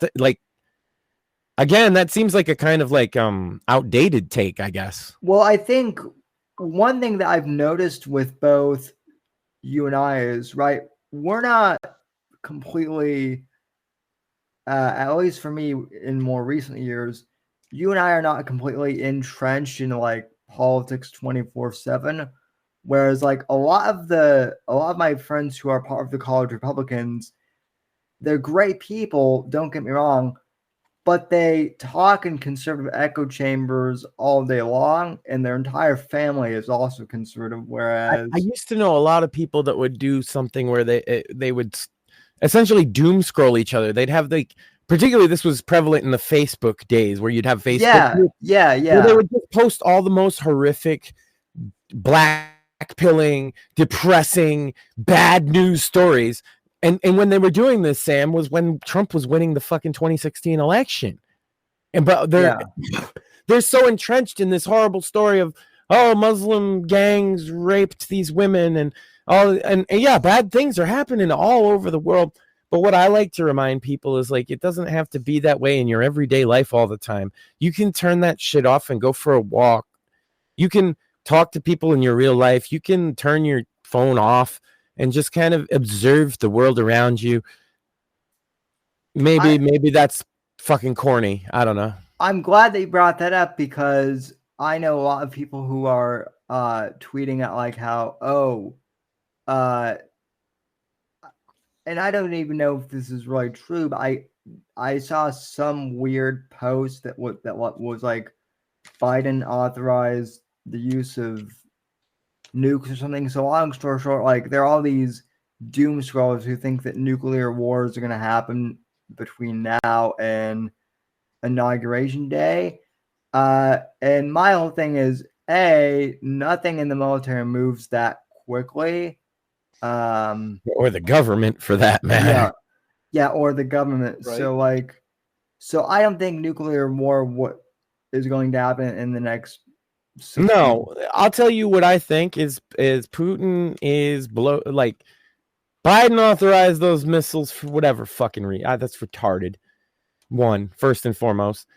Two, because I'm anti-war, you see, so I think it's retarded to send them the missiles in the first place. Yeah. Let alone say they can use them and help them fucking shoot them off. That's fucking retarded. Two, if Russia knows that there's going to be a new president, and Vlad knows he can kind of talk to Trump. Let's be real. He knows that he might not be in the best bargaining position, but he is in a position. Right? And they could divvy up territory or whatever, come to some kind of fucking amicability. But he can't go into that as anything but a strong man, Sam. You understand how Russians are, right? Right. Especially him. Did you ever see he bullied the German chancellor with his dog because she's afraid of dogs? I did see that. That was actually in a weird way hilarious. It was, but that's how he does politics, Sam. Yeah. He's a thug. And take it from a street thug. That's what I am. That's what I come from, right? I'm telling you, he is fucking powering up his chest and saying, yeah, motherfucker, I'm ready for the smoke. You want the smoke? You want some? And when Trump comes on, he's going to be like, nah, actually, we just want to fucking chill out. And he's going to be like, cool. Yeah, I was ready to chill out anyway, dog. It's fine. Yeah. No, I wasn't scared, though. You thought I was scared. Nah. I was telling you, I was going to smoke your ass. Well, and see that. So when people like Bill Maher say that, Trump is kind of crazy, my response to that is good. I kind of want someone who's a little unpredictable and might be a little crazy to be on the world stage. Just to keep a lot of people voted for him only for that reason because they see him as the chaos candidate. Yeah, that's true. All 3 times he ran, by the way. A lot of those people giving a middle finger to the system. That's what that vote was for them specifically. Not all Trump voters, but a segment of them. Yeah, and you know what? That was me in 2020. Mm-hmm. And you know what? That's not necessarily an invalid, position either. That doesn't mean they love him, though. That's what you have to remember. And guess what? It seems like he did, because he came back this time and he won even more of those people over. Wow, what a shock! It's almost like he learned some lessons. He's even less mean in this election cycle. Not less savage. He still got in some fucking lumps, especially at that one the one comedy press conference dinner. His fucking little stand-up routine where he roasted everybody was great. But in general, he was much more professional with his communications. outside of like interviews and things, like his statements he put out and Oh whatnot. yeah, totally. Well, the one thing I will say too is like, I do find it hilarious. I don't know if it's true, but I kind of want to believe that maybe Biden actually voted for Trump himself, and the reason why is just because I don't know if you've seen the photos, Max, but man, when Yeah, he's Trump- very happy. I'll tell you what I think, Sam. I don't think he voted for Trump. I think he's happy Trump won because it's a fuck you to Kamala. Absolutely. Yeah. Who do I think Joe Biden voted for? The answer is obvious, Biden. Sam. He voted for Joe Biden. I mean, he's got. Now, wait, if anybody ever asks him, this is why I know this is the case, Sam. If anybody ever asks him, he'll say, "No, I didn't vote for Donald Trump," because he didn't. He voted for Joe Biden. He wrote his own name in. Want to bet? Yeah, totally. I would if I was him. Man, though, like He I won the don't- primary, for fuck's sake. Yeah. Man, though, was he happy? I don't think I've seen him smile that wide. Like That final one where he's walking away and he turns back to the camera, just like, "Fuck Kamala Harris." Kamala Harris. Someone actually did like an edit on YouTube where it was Biden walking away set to like the Jason Bourne outro music, and that was one time where I was like, man, this actually makes Biden seem kind of cool. Yeah, but don't forget though, he's Joe Biden, and fuck him. Yeah. Yeah, fuck him. No, it's not. Yeah, like think about it for 1 second, Sam. Afghanistan, Sam. Fuck Joe Biden. Oh, 1994 crime bill. Fuck Joe Biden. Yeah, Yep. but like So, Afghanistan, Sam. yeah, fuck Joe Biden. The economy, but like, man, just yeah, I get it. People want to give him a pass now. He's riding off in the sunset. He gets a fuck you to the Dems. I get all that, Nah, fuck Joe Biden. but fuck Joe Biden. Fuck Obama too. Are we? Yeah, Especially fuck Obama. You Like, might like it though, Sam. And Well, it's I hear he likes it that way. You know, well, I have heard like a lot of. I have heard like a lot. offer him a little bit of cocaine, he'll suck your dick, is what I heard. Well, from what I've heard, he might suck Michelle's dick, or Michael's dick, whatever. it was a dick on the Ellen You show. remember that one guy that gave the interview that he used to smoke crack with Obama and they blow each other? You forget about that? Yeah, no, that was the one Tucker Carlson interview where I was kind of like, I was like, this is all objective fact, Sam. Obviously. yeah, well, I was like, Believe all victims, Sam. yeah, Especially when well, you're accusing Obama. Bah! Yes, yeah, I believe Obama has sucked a dick in his day. Yes, you know what? I actually we believe went to that- the Diddy parties, Sam. You know what? I actually believe that more than I believe that Obama. It's not a question. He went to Diddy parties. This is objectively a fact that No, Obama advertised for and went to and has pictures of him taken at Diddy parties for sure. He not only that, he advertised and went to parties with Harvey Weinstein. Oh yeah. Everyone loved. Well, you know, funny thing about the rich and powerful, Sam, they really enjoy like rape. Yeah. I don't know what it is, but like they hate consent very much and they enjoy rape. It's all about power. Go figure. Yeah. It's because they're horrible fucking demons and we should send them back to hell. But barring that, we could at least send them to jail, you know, for their crimes against humanity. That would be nice. Yeah. Yeah. Start with Diddy, but There. there's more than Diddy. Let's be honest. Let's be honest that all these motherfuckers that endorsed Kamala Harris just coincidentally are on the list of the Diddy Party people. And it's not like the Epstein list, which they kept private from us or whatever. It's the Diddy list isn't even a list like that, because that was his black book. You see, the Diddy list is the people who said, yeah, I love me some Diddy parties on the VMAs on MTV Live in front of everybody. Okay, we know who went to the Diddy parties. We know Eminem went to the Diddy parties. We know Oprah went to the Diddy parties. This isn't a fucking question. And if you ask them, they will say yes. Because otherwise they'd be lying under oath. Well, I guess if you ask them, they're not under oath. But if you put them under oath, yeah. You know who didn't go to the Diddy parties though was Trump, and neither did Dr. Phil. You didn't think the white parties were all about painting everybody white, if you know what I mean, Sam? Did he wanted to paint everybody white, you see, with his jizz, is what I'm trying to get across. Yeah. I mean, why else would? I love how you just look off to the side to make sure that you're not gonna get like assaulted. Semen is what I mean. Yeah. Yeah, no, there are lots of semen in Florida. So. Oh no, not that kind of semen. Jism. Skeet. You know. Come. I'm trying to make sure that you don't get assaulted. So. To the window. To the wall. To the sweat drops down my balls. Okay. Oh, these semen drop. Skeet, motherfucker. Skeet, goddamn.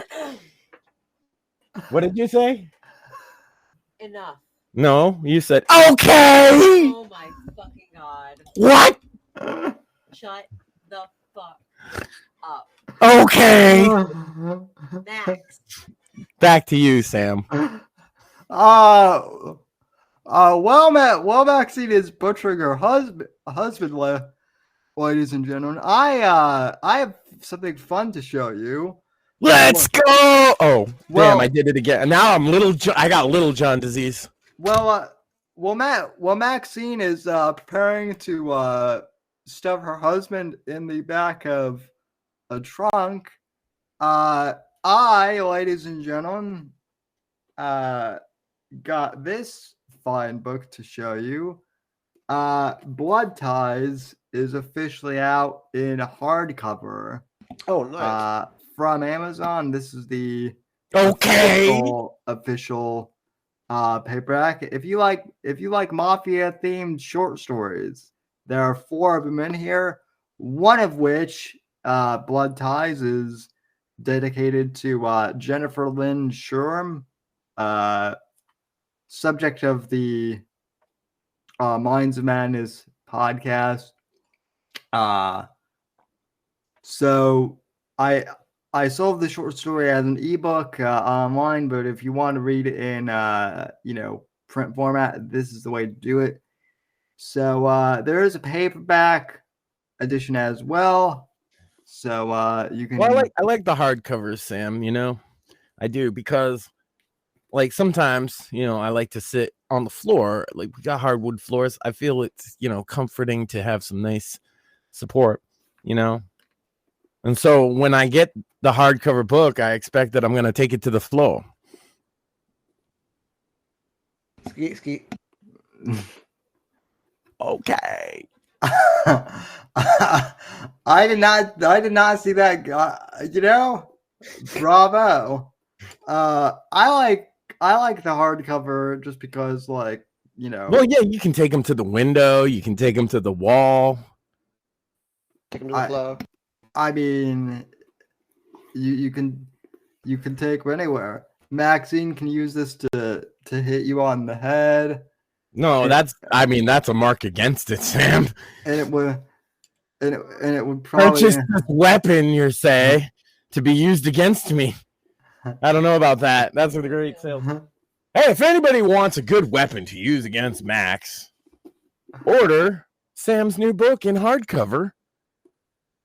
Blood ties. Well, hey, I mean, you two Just make basically sure are. you wipe off the blood. Yeah. So, That's right. Well, no, you want to give it that authentic blood tie smear, you see, yeah. with the blood of an idiot. It's got to be bathed in the blood of an idiot, Sam.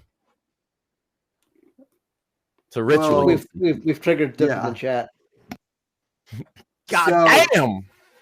So, ordered this today, and it'll make for a great Christmas present. But no, in all seriousness, order this. I think you'll enjoy the 4 short stories, especially Blood Ties, and looking forward to getting Andrew Sherm on the podcast, aka Satanic, on next year.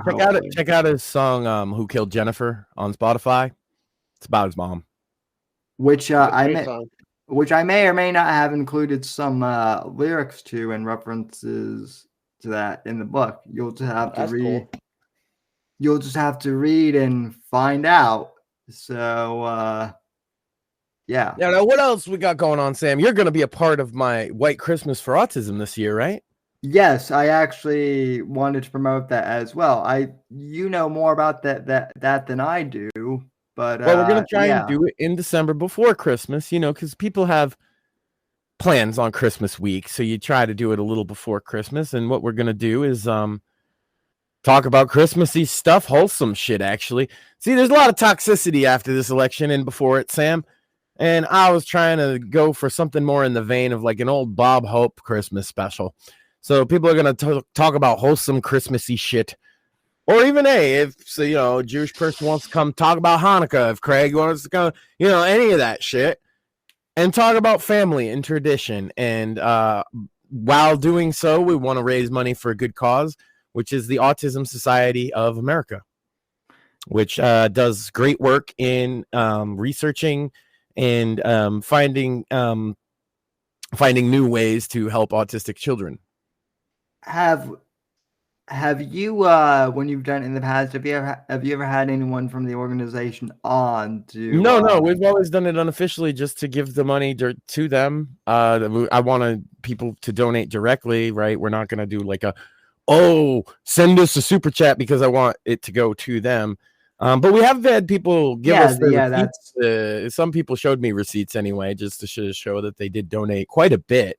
Several thousand over the 6 years that we ran it for. Unfortunately, one of the main co-hosts that we had is kind of parted ways with us a couple years ago, and I hadn't been feeling it without him. But this year I do feel very Christmassy, Sam. Well, look, there's a lot to be thankful for this holiday season, a lot to be thankful for. So I'd be willing to step in and I'm hyped for Thanksgiving already, Sam. You got me. I love me some turkey. Oh yeah, me too. I'm hyped up for pumpkin pie. So for me, it's all about that bird and those mashed potatoes, which I always make from scratch. Perfect. I don't like them box mashed potato bullshit. Even in the best of days, I don't eat that shit. Yeah. You got to get some whole potatoes and mash them bitches. Well, my priority blend of herbs and spices, obviously, and with a little milk and a little butter. Since Thanksgiving is next week, I believe. Yes, sir. Next Thursday. Are we going to have a show next week, or are you? I would love to talk about Thanksgiving again. That's my favorite, and I get to bust that out once a year. The Pilgrims and the Indians. Massachusetts history and rights and political bullshit and people killing each other. It's fucking interesting. Well, we did that last year. That was actually one of our first shows on Rumble, and it was one of our highest rated ones, actually. So yeah. I too plan on being here. So yeah, let's do it. We could talk about Thanksgiving for us, and it'll be the eve of Thanksgiving. As long as you guys aren't busy, if you don't have any travel plans. I'm not. As I said, I cook the dinner, so it's here. I think my mother-in-law might even be able to join us. She just recently had surgery, so it'd be nice. She's feeling a lot better, in case someone was going to ask, of course. But, That's great. a low-key thing with the family. My boy, he loves him the leg. He likes turkey leg. And lots of mashed potatoes because he's Irish as fuck. Well, of course. So, and gravy, and pie. Yeah, he just likes Thanksgiving, basically. Yeah, well, he's and Jesus. He loves food. He'll tell you he loves Jesus. Yeah, well, he's growing boy in food. Yeah, well, he's a good Irish American boy. Well, and we've been running home from school every day, so he's earned it. A good big Thanksgiving. So have I, man. You know what, Sam? I went 12 miles today. Wow. Yeah, just today. Well, like I said, Max, there's a lot to be thankful for. I mean, I've had friends, good health, really good book sales. I mean, not just that. Oh yeah, you've been crushing it. Not just that, but like great episodes. The fact that my home is still standing, and also so many people lost so much. Yeah, that's something to definitely be thankful for. And also, again, I know it's political, but like I legitimately am thankful that Trump is back in office. Like, and many other people are too, Sam. Yeah. That is a lot of Thanksgivings are going to be really upbeat this year. A lot of them are going to be really downbeat, and then there's going to be mixed ones where people are going to get drunk and fight. I hope to you and yours, all of you who watch this show, that your Thanksgiving is happy and upbeat. And even if you've learned anything today, Sam, I think to maybe give the moral is, sure, maybe have some fun with your relatives, but maybe learn to talk. Yep, and meet people where they're at. I mean, that's kind of the mantra of this show. Yeah, not where you want them to be, and that's important because sometimes you're especially, oh man, when it's a close relative, like kind of you've talked about with you and your dad, right? Where it's like you really just wish he would be a little, maybe even just a little bit less, right, than he is, but he's not, Yeah, and sometimes you just gotta dad. Yeah.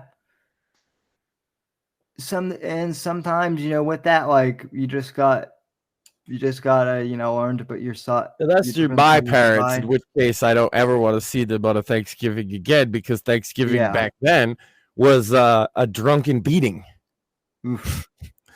over mashed potatoes or something. Yeah.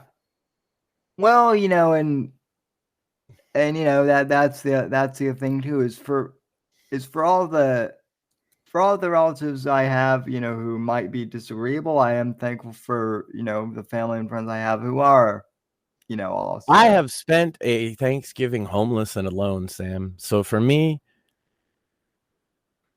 I'm always thankful. Yeah. No, I'm sure. Like completely alone on Thanksgiving, no nothing.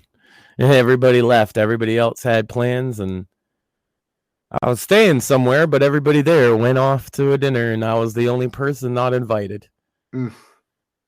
Sleeping on a couch, That sucks, and so anything is above that. Yeah. And actually, I love Thanksgiving now because I've had this tradition for longer than my son has been alive by quite a bit, actually. Come a long way. Yeah, well, Thanksgiving and Christmas are my two favorite holidays for that, reason. I'm partial to Halloween and Thanksgiving, but Thanksgiving is the common one.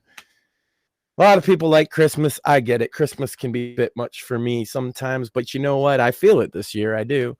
I'll probably even Santa myself up for the stream. We'll have fun. We'll talk about Christmas shit.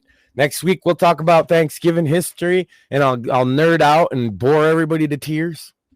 And I promise this year, since I upset so many people last year and didn't wear a Santa hat until the very end. I will wear a Santa hat in December on stream, and Max and Mort can make fun of me for wearing that goofy Santa hat on my head. So, Yeah, Joe, our friend from Bits and Bones, by the way, they just had the kind of the real relaunch. Last week I helped fill in, but they just did a great episode the other day. But Joe says, that's a lonely turkey day. I've done that once. Yeah, respect. Exactly. There's a level of humility that comes with going through such an experience, you know? Well, look, I mean, I've had crappy Christmases before too. One of the Christmases as a kid was when my parents got divorced, so that was crappy. And then when I was 20, my uncle Gary, who people have heard me talk on the show often, he died like 2 weeks before Christmas. So yeah, my granddad I've talked about on the show before died right before Christmas as well. So that sucked. But more than that, you know what else is why maybe Christmas isn't my favorite is because as a kid we were poor. One, because drug addict, and two, so you don't get as much cool shit as the other kids. But then two, more importantly, my specifically my mother and her older sister would get into a traditional Christmas fist fight drunkenly without fail. That was just part of the deal of the family party, was that my mom and her sister were going to have a fist fight like fucking children over something stupid. I actually wanted to mention something about, and then we'd get home and get beat up because my mom lost the fight, Oof. That sucks. Yeah. So Christmas was a sore subject. See, Halloween was better for me because you go out of the house to strangers, and strangers were less dangerous. Yeah.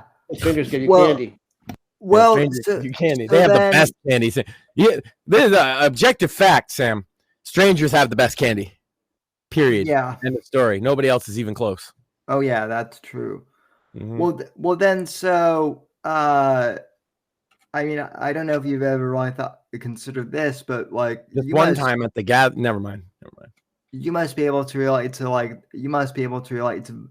the vice president in that sense. I mean, you both came from struggling homes. Yeah, no, the stuff he was saying about that was actually really relatable. It's a millennial thing. Like, this is what boomers will glorify child abuse, actually, right? Like, if you talk to them about it, they'll be like, "Oh, spare the rod, spoil the child," or whatever. But like, what we're talking about, Sam, in a lot of these cases, is actual like abuse of kids. Like people, like my mom. I have scars. I went to the ER with like my skull cracked open. I got one over one of my eyes from when she put a cigarette out, right? Like this wasn't like a spanking, you know what I mean? But the boomers will defend it till the death. And I just think like a lot of us who grew up in that style see things very, very differently. We're trying to break the cycle. And he literally said that. Yeah. So you've heard me say that before too, right? Like we raised my son completely peacefully. I'm proud of that. There's no like spanking. Why would we even need to? He doesn't do anything that would even qualify for that to me. And I'm not a fucking alcoholic, angry person, so I don't beat the shit out of him like my mom did to me, because that doesn't make any sense anyway. How does that make you feel better? I just never understood the mindset, to be honest with you. And I attributed it to severe mental illness. I still do. And drug abuse, right? Yeah. I don't have those problems, so there's none of that going on. And this is exactly what he was kind of getting at, right? Is like to break the cycle. You have to break the cycle. If you're like me, you can't. Yeah. And like nobody else is gonna break it for you. And especially a lot of us in the millennial age group, and he's an older millennial like I am. Grew up in an era where that kind of abuse was not only known to the community and prevalent, but like rather than, I'm not going to say that they would endorse it or take part in it, but they would look the other way. Yeah. Right. They know my mom is beating the shit. They can hear it. They know we go into the ER with fucking actual injuries and spiral fracture. You know how you get a spiral fracture, Sam? Yeah. Somebody twists your arm. Oof. That's it. That's the only way to get it. The only way to have a child with a spiral fracture is that somebody took their arm and twisted it back. Right? It's a very common child abuse injury. Nowadays, they're mandatorily supposed to report that. Well, they didn't. You know what I mean? And the cops knew what was going on. The cops partied with my mom. She worked at the hospital. That's why she got away with this shit. And people would look the other way because they're like, well, it's not my kids. But when you're that kid, it feels like the whole world's against you, you know? I would imagine. It was tough to get past that. I think that's where breaking the cycle is, actually, is that if you don't get past that, hate the world because they in your mind, they are helping what's happening, right? The teacher that you tell and then nothing happens, you feel like they're part of a conspiracy that allows this to happen to you at a certain point, right? And it's actually not a paranoid feeling. It's true. It's just not, and it's not as overt as you might think it is when you're a little kid, right? They just all don't want to get involved in other parents' business or whatever. That was the mentality in the 80s and 90s for a lot of fucking places, especially if you're poor, right? Working class. And so kids were getting the shit kicked out of them in horrific ways because also prevalent in that generation was a lot of drug abuse and alcoholism, okay? Particularly with among Vietnam vets, right? Yeah. The kids of the 80s and 90s, a lot of them had Vietnam vet dads that were fucking PTSD, alcoholic, and abusive. You know, that's pretty common. My case of having a psycho mom is actually pretty uncommon, to be fair. Either way, the child abuse going on, a lot of people just, they look the other fucking way. They look the other fucking way. And then it's like the whole world fucking wants this to happen to you. And you ask yourself why, and you blame yourself, or you resent the whole world. But what did it for me is to realize once I broke out of that world, Sam, in casting these people out of my life because all they do is harm me, was that the world isn't as cruel as I thought it was. But a lot of times it's very apathetic to you. Yeah, well that's something that even in my own life I've kind of realized, you know, too, is that the word might not be cruel, but it can be very apathetic. Yeah. So, and that's when you start to think about how small you can really be, you know? Yeah. Right. Yeah, that's the thing. They're not overtly mean or nasty. They don't give a fuck. Right. You on your own, bro, especially as a man. Oh yeah. Ain't nobody coming to save you. Well, yeah. Well, and not just that, but I mean, I don't know if this necessarily happened for either you or Mortheous, but like I know when I was in high school, that was kind of the beginning of the all men are toxic, and if you're a teenage boy, you're just inherently toxic. And I escaped that just barely, right? It wasn't like that. It was like boys will be boys was very common back then. But that also led to some problems where, like, you know, the level of bullying that leads to like a Columbine. Yeah. Which that they were very aware of that situation well ahead of time at the school administration. And the accusations of rape, by the way, that a lot of people, like we've discussed on the show, a lot of people don't understand this, that potentially or allegedly that some of the victims of the Columbine massacre were potentially perpetrators of the rape of the shooters. Yeah, well, look, I'm not. Either way, we're talking about that kind of bullying wasn't, you know, non-existent, and bullying became a serious problem in the 90s, especially. And so they used the bullying thing. This is why I think it's important to bring this full circle after Columbine to bring in that stuff. So I saw the very beginning of it because, as you might remember, Sam, I've pointed this out. Columbine was my freshman year of high school. Right. So I saw some of that come in, but then 9/11 kind of overshadowed all of it. But they brought it back a couple of years later, especially in the school systems, with this anti-bullying stuff.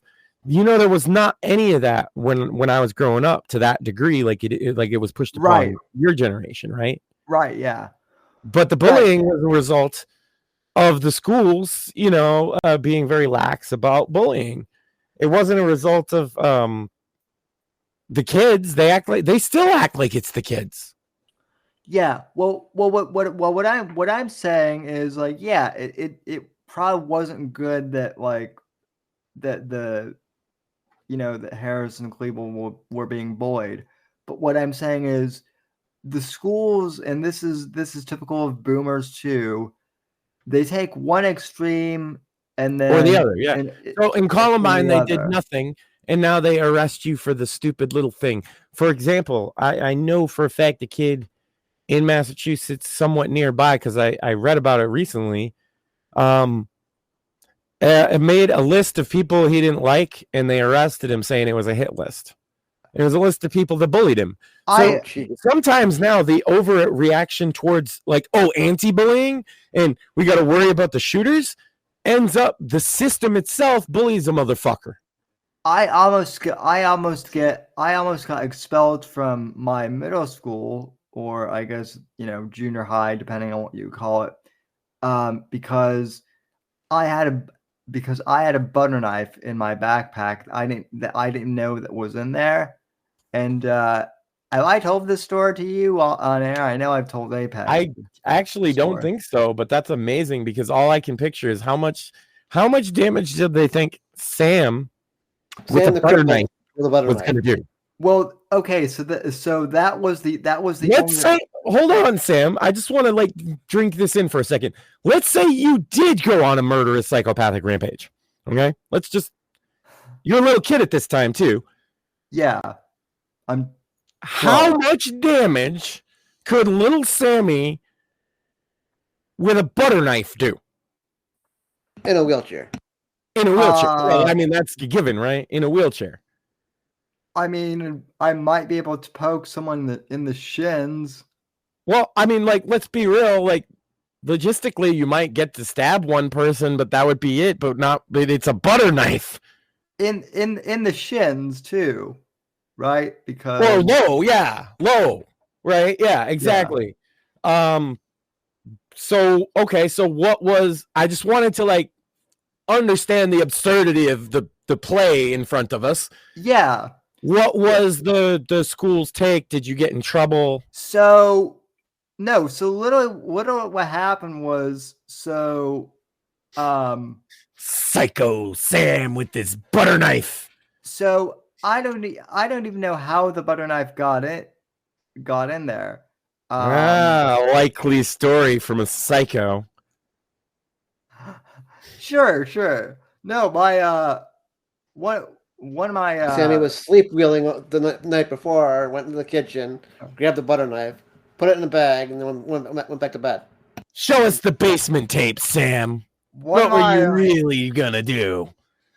Well, the basement tapes at that time would have been basically like the podcast and what I'm doing now.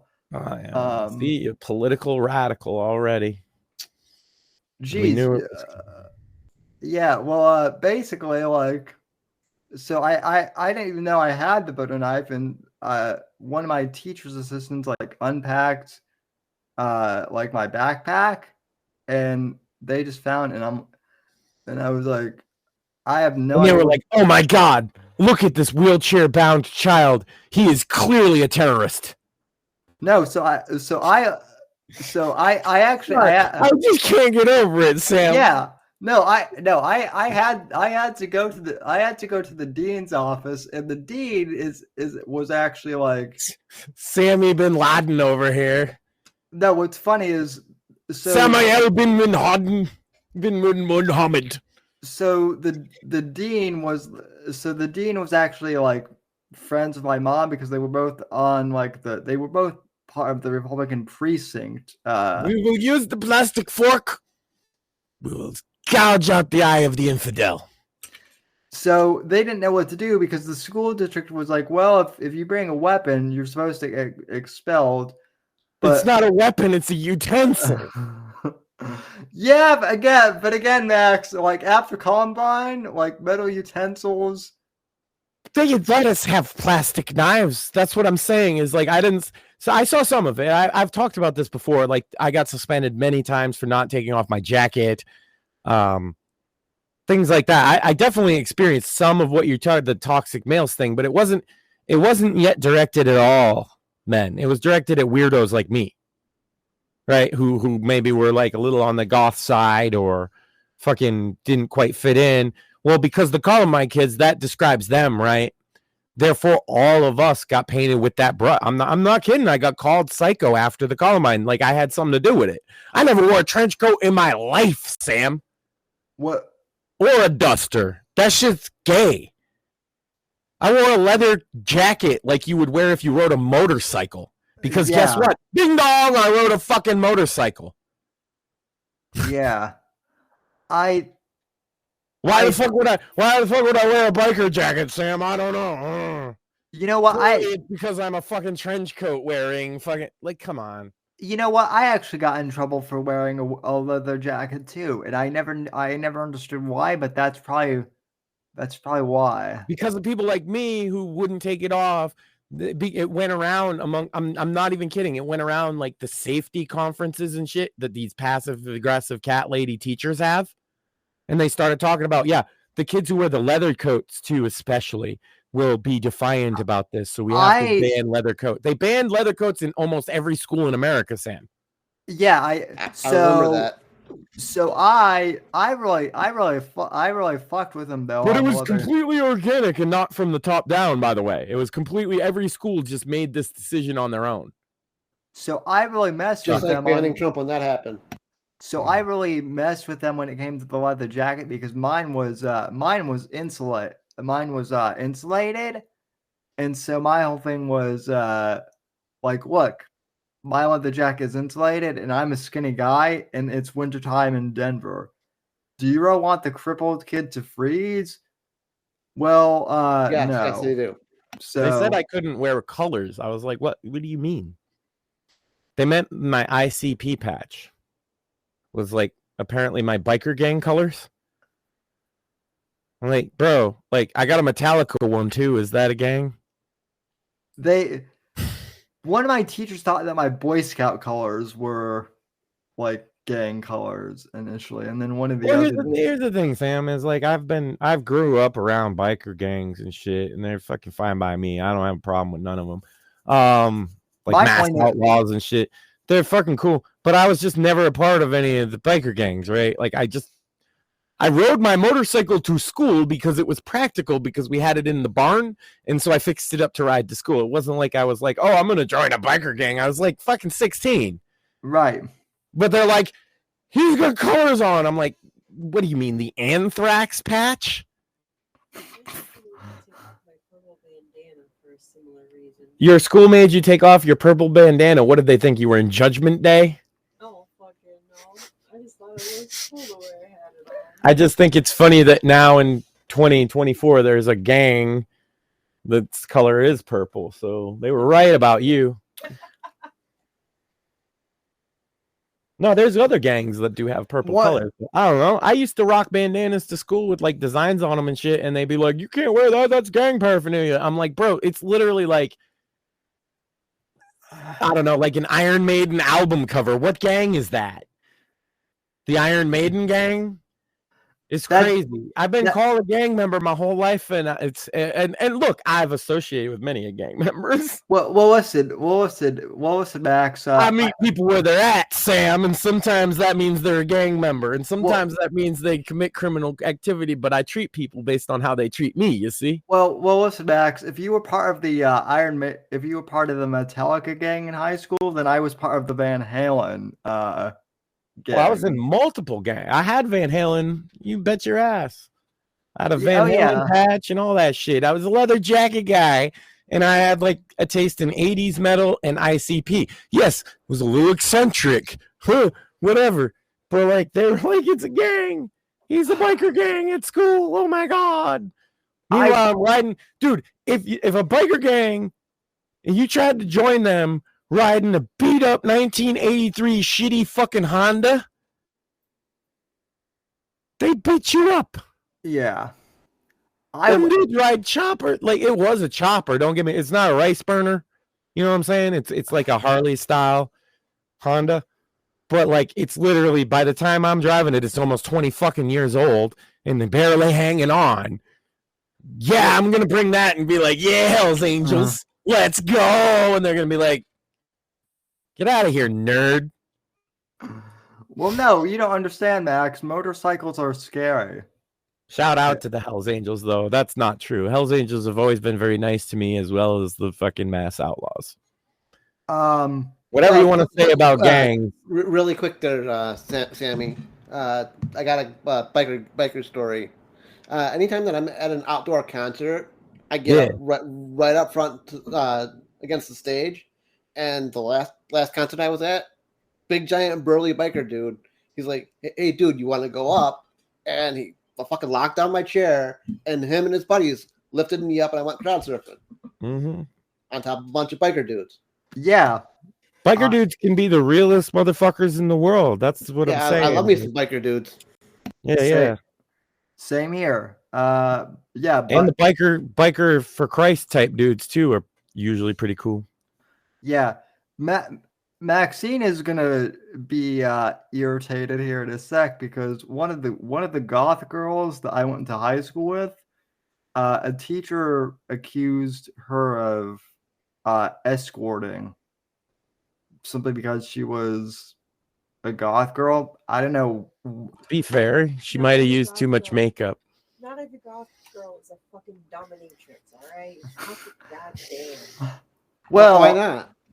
No, don't listen. Every goth girl is a dominatrix, guys. Shut the fuck up. Well, depending on how good you are at talking. Well, listen. If you're not, why not, Maxine? Well, listen. For once, She says while she beats me on air. Well,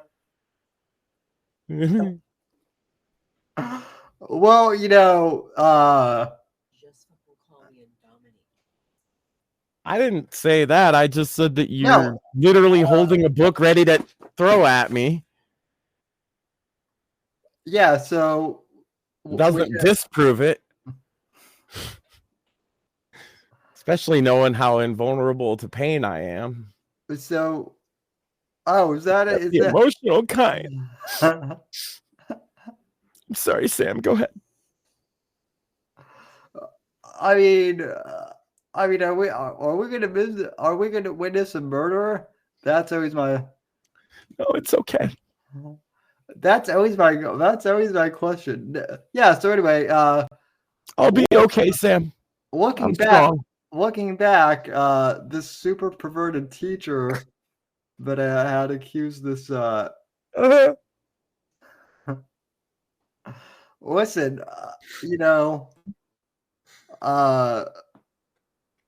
goth girls can be nice too. Just so long as you don't. When you don't piss them off. Most of the time. Oh, you're not an asshole? Oh, damn. Well, I'm fucking screwed, guys. They will try to bite you though. Oh wait, no, that's vampires. My bad. Oh. Isn't it both? I hate. Oh yeah, no, this is a blunt. Like I saw in chat. Is that a blunt or just a cigar? It's a blunt. I hate all of you right now. That's okay. I love you. But we like goth girls there, Maxine. And including like I can understand me and I can understand Mac, but what up Mortheous? He's well, if the meme is that you're always beating me, what did you think was gonna happen? She's typing vigorously and ignoring me, guys. I'm sorry. What's that about? What's that question, Sammy? Yes, I like goth girls. I would have never guessed, Mort. I would have figured you liked blonde cheerleaders who are. I totally want the blonde cheerleader preppy type. Totally.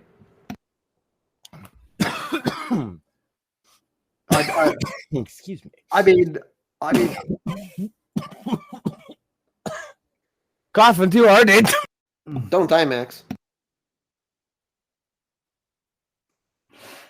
So the funny thing is like Max is either going to die from from smoke inhalation or from his wife killing him. Which one will it be this week? A little bit of both. Now he's like doing sign language.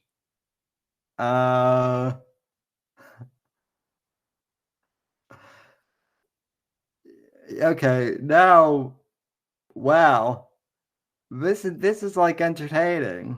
Trying to decipher, what he's pinned by. Something out coming to Jesus. Yeah. I know that, but hopefully But you're all about the goth girl still. You need a goth girl for Jesus. That's what you need. well, yeah, and that's the funny thing is Make sure they're not into Wicca. That's a sign that she crazy. How about we just get a repressed former Catholic schoolgirl? Yup, my wife's looking at me with the evil eyes because she knows people, and I'm like, yup.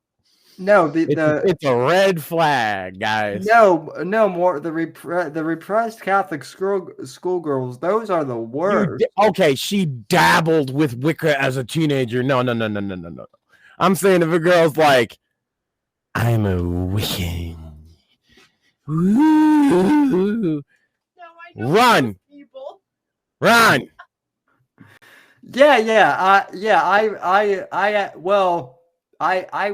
I can't run, but I can roll super fast away, and I have from those, You can run, Sam. It's Preferably okay. downhill. I give you permission. They got the chunky combat boots. They ain't running that fast. That's true. They do got the chunky combat boots.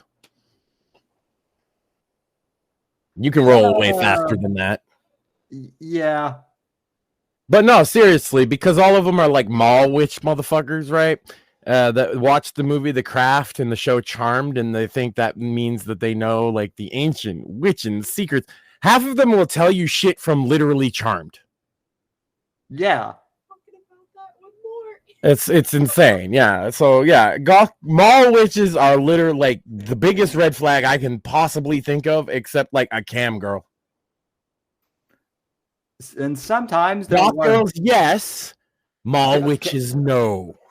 Cam girl, mall witch. Yeah. You yeah, mean Venus Satanis? Oh fuck, that's Yeah. a reference only I get. Thank Years you. and More. years ago, Sam. Thank you more. This woman, Venus Satanis, was a big like Satanist on YouTube, and she would talk about it, like how people used to make religion videos, right? That was a hype thing where they just talk into their camera, and like it was all a front because she's like an old school cam girl, and I pointed that out and like on a video that like all her shit leads to her cam girl stuff, and you probably shouldn't take her all that seriously. And I got called a misogynist and all this fucking shit. Oh, so like tequila then, basically. and like all the Twitch girls, or the majority of the Twitch girls, now they all link to fucking OnlyFans. Yeah, nowadays they'll all link it together, right? But she was embarrassed. She got mad at me and shit. My friend, that's the thing is I didn't even dig into it. My friend did, and he fucking bought like a cam show from her and recorded it. It was like this is like when you peel back all the layers of her satanic, which was very mall witchy, but she's edgy because she's Satan, right? And it was all just very cosmetic, like I'm spiritual, not religious kind of stuff, right? Right. And it was all to draw you in because she's a pretty goth girl, so you go to her cam show. And I just made a video saying that's what it was. Oh. You'd figure she would like the attention because she does the cam show. She makes way more money off that. Oh yeah. So that's what most of the mall witch girls at my height. That was in the late 2000s, Sam. I wonder if she still does cam shows now at 40 something. Yeah, you might be surprised. I should look into that. That would be funny. You might be surprised. Anyway, I figure if I made the reference, I should explain it, that it was some satanic mall witch I made fun of for being a cam whore. Also, just using that's another thing is there's poser goth chicks that like the aesthetic, but they're not goth chicks at all. They're blonde cheerleaders who wear goth stuff. That's the thing too now. Yeah, there are a lot of them that do that. I'll even bust on my wife a little bit because she's definitely not like first wave goth. She's like second wave goth, which is like the 2000s. But that's because that's her age group. Of course, she's not going to be a 90s goth because she was like a kid. I wasn't even a 90s goth. I had a friend who was, though. Full trench. He wore a trench coat every goddamn day. It's just that he graduated before I did. Motherfucker. I don't even. I got so much shit when he was gone. See, I was never a goth, but I was never a jock, and I was never a nerd. I was kind of in my own. I was the king of the weirdos. Like I had a collection of like all the weird people that sat with me at lunch. I was just kind of in my own. But then we would not even we're the outcasts. Like we controlled the lunchroom. Like you don't sit in my fucking seat, bitch. We might have been the weirdos, but that's the benefit is everybody's afraid of you. Yeah, I was the leader of the Magic Kids, as in Magic the Gathering. I mostly did video production, and that's why I was with all the weird esoteric. I think I've told this before. The goth kid, me, and one of the head cheerleaders, that was my team for 1 year for the news show for the school. And it's because nobody else wanted her, so we took her in, and it turned out to be awesome. She smoked pot with us, and we got into all kinds of trouble. We got 5 episodes banned. We got suspended. We corrupted the shit out of her, and she had because she had never gotten in trouble before. And she loved it. She liked it. That's that is very based. Yeah, by the end we were a fucking trio. You couldn't separate us. But like I say, then my boy graduated and things changed. But that was the best year where we had that team because we exposed corruption in the school. That's one of the ones that got banned. Is we asked the janitors because they were taking away the janitors' closets and moving them into the back of the shop class area. And so we did an interview with them, and the principal called us in and told us we were suspended because we let the janitor say what he thought about it. So you literally were a censored journalist. That's based. Yeah. Because all the janitor said is we ain't got enough space as it is. It's hard working here as a janitor. And I was like, yeah, I could respect, bro. You know? It would be funny to if you could. I doubt it. And then they let us smoke weed back there after that because they were so cool with us. It would be really None of them ever partook, Sam. Oh, I'm sure not at all. So what's the statute of limitations on that? A year? It's been fucking 20 something. Yeah, you're. Yeah, I smoked weed with the janitors, and we got to be good buddies, and we actually went there to show the new classrooms. That was the assigned story. You see? And we went to the new classrooms, and the janitors let us in, and they were like, "Yeah, we fucking hate this shit." Because they're moving us to the fucking back of the shop class, and we got no space for our trucks and shit. And we're like, "Yeah, fucking principal and his fucking bullshit." You know, we all started talking, and my boy was like, "Yeah, fuck the man," and he pulls out a joint, and the janitor's like, "Yeah," and we all smoke a joint, and we recorded the fucking interview stoned as fuck, where they were like, "Yeah, they took our fucking closets, they took our dressing area, and they took our private bathroom," and then we submitted this serious, hard-hitting report on the corruption of the school doing this to get a grant or whatever, and they're fucking the janitors. And we got suspended. And the crazy part is, Sam, we didn't get suspended for smoking weed. We got suspended for the story. Of course. Yeah. I'd have accepted the other one. I'd have been like, yeah, you got us. Yeah, that one would have at least been legit.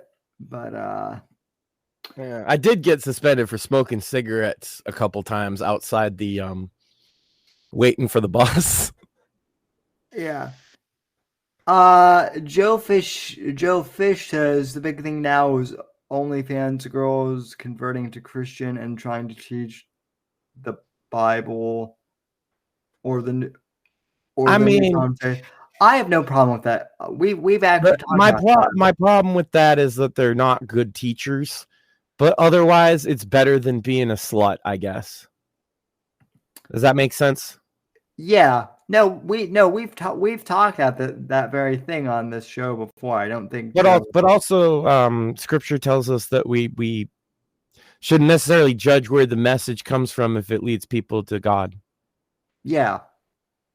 So I don't know. It's hard. I have mixed opinions on that, I guess.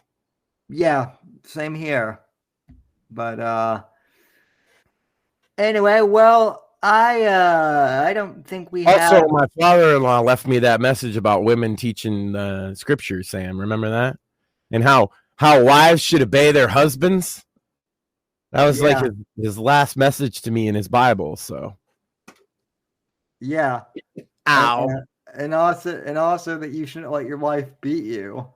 No, he didn't say that. No, just that wives should listen to their husbands.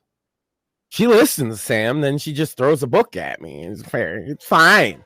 Listen, I'm just trying to trying to help you What's out. important, Sam, is that she listens. She couldn't not be listening. Otherwise, why would she get so mad? You see? Well, to take things from her side, like she's kind of trapped in a room with you, so she kind of has. How is she trapped? There's a whole house here. She puts up with my bullshit willingly.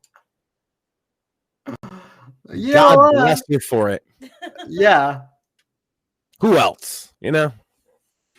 She puts up with my bullshit from my son. Oh, yeah. And it's totally my bullshit, Sam.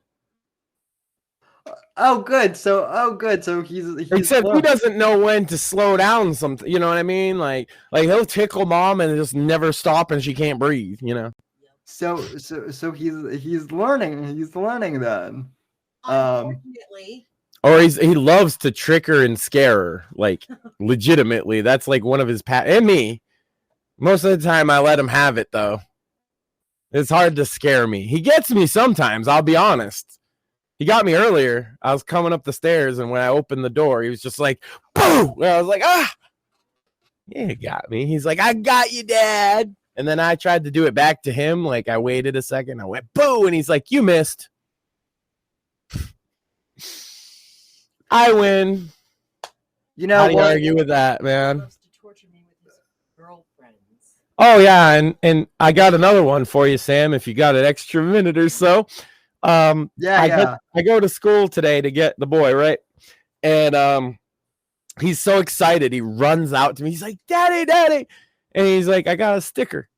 And I was like, cool. He showed me. It's a B. He's like, it's Mr. B. And it says, you did an unbelievable job. And he's so proud of it. And I'm like, oh, the teacher gave this to you? And he kind of just didn't answer me. He was like looking at dogs and stuff. And then so as because there's dogs and babies outside the school. Man, the end of the school day for an elementary school when you're the walkers is some of the most like precious shit you'll ever see. Like every little kid runs out like, Mommy, Daddy. You can't help but be like, oh. And there's dogs in there. The dog will be like waiting all day for the kid, and it's like, they run up and get him, and it's like, oh, come on. And then my boy wants to pet every fucking dog and see every baby and pick flowers with his little girlfriends. And so I'm asking him, okay, we walk away, now we're walking, and he's just with me, and I'm like, hey, well, what the teacher give you the sticker for, right? And he said, not teacher. I was like, it wasn't from a teacher. Well, who gave you the sticker? Because it looks like a teacher sticker, right? Girl. Which girl? And he literally just points to the little girl that I see, her and her mom, like we every fucking day walk together, right? We wait at the damn the crosswalk together every fucking day, you know, before and after school. And I was like, oh, okay, cool. And then she turns around and she's like, hi. And I was like, oh. And she is always making goo eyes at him anyway. You know. And then when he dropped the sticker, trying to give it to me, she's like, Mom, turn around, look, he has my sticker. And then waiting for the crosswalk, they sat there talking about the bee and how my son, because he's got a stuffed animal that he really enjoys called Mr. B. And so the sticker looked like Mr. B, so she got it for him. Oh, she knew, yeah. That's sweet. And then when we were telling the story to my mother-in-law, her mother, he added friend to girl, and he looked at her and went, because it was like, who gave it to you? My mother-in-law asked him, and he said, girl, friend. And my wife lost her shit. And it's not the first time, because he's had a couple girlfriends at this point or so he will tell you. He got kissed on the first day of first grade. Well, on the cheek. That's based. Yeah. It's it'll be scary. It's scary. I'm just running the day when I finally meet him and he asks, "Hey Sam, can I borrow your wheelchair?" Well, he used to ride on the chair with his grandfather. Actually, that was like one of the things they did together. So he's quite familiar. Yeah, but like he would probably, even in being big, probably ask you for a ride. He'd be like, "No, I can't give you a ride." But you're bigger than me. Well, so one of the things that I actually did was I may not have a few times I might have lightly, like, not exactly. You run over old people, Sam. No, I lightly. Not this time. There may have been a time or two where I tapped a girl's back shins on occasion, so she would fall into my lap. Ah. Oh, so hey. You're a perv. I wouldn't say that. I would say gentleman American. That's my preferred. A gentleman American, huh? Am I a gentleman American? Because he just said that it means perv. Yes. Oh, okay. Well, I'm fucked. Yes. Us gentlemen American got to stick together, I guess. All of a sudden, more is very quiet. So let's put it this way. I got to the point where I could recognize all of the girls in my class by their backsides. Yeah, see, maybe I'm not a gentleman American, Sam. Yes, you are. I only recognize one backside. Oh, God. Stop now. Well, listen, at this point in your life, that's good. So. Well, yeah. Yeah, at the point that I was able to do that, I was very single, so yeah. Yeah, same here. But I still never. That's why I say maybe I'm not in the club, Sam. Well, no. Also, though, to be fair, sometimes girls would also trip to end up because they want you to grab them by the pussy. I heard this. Yeah.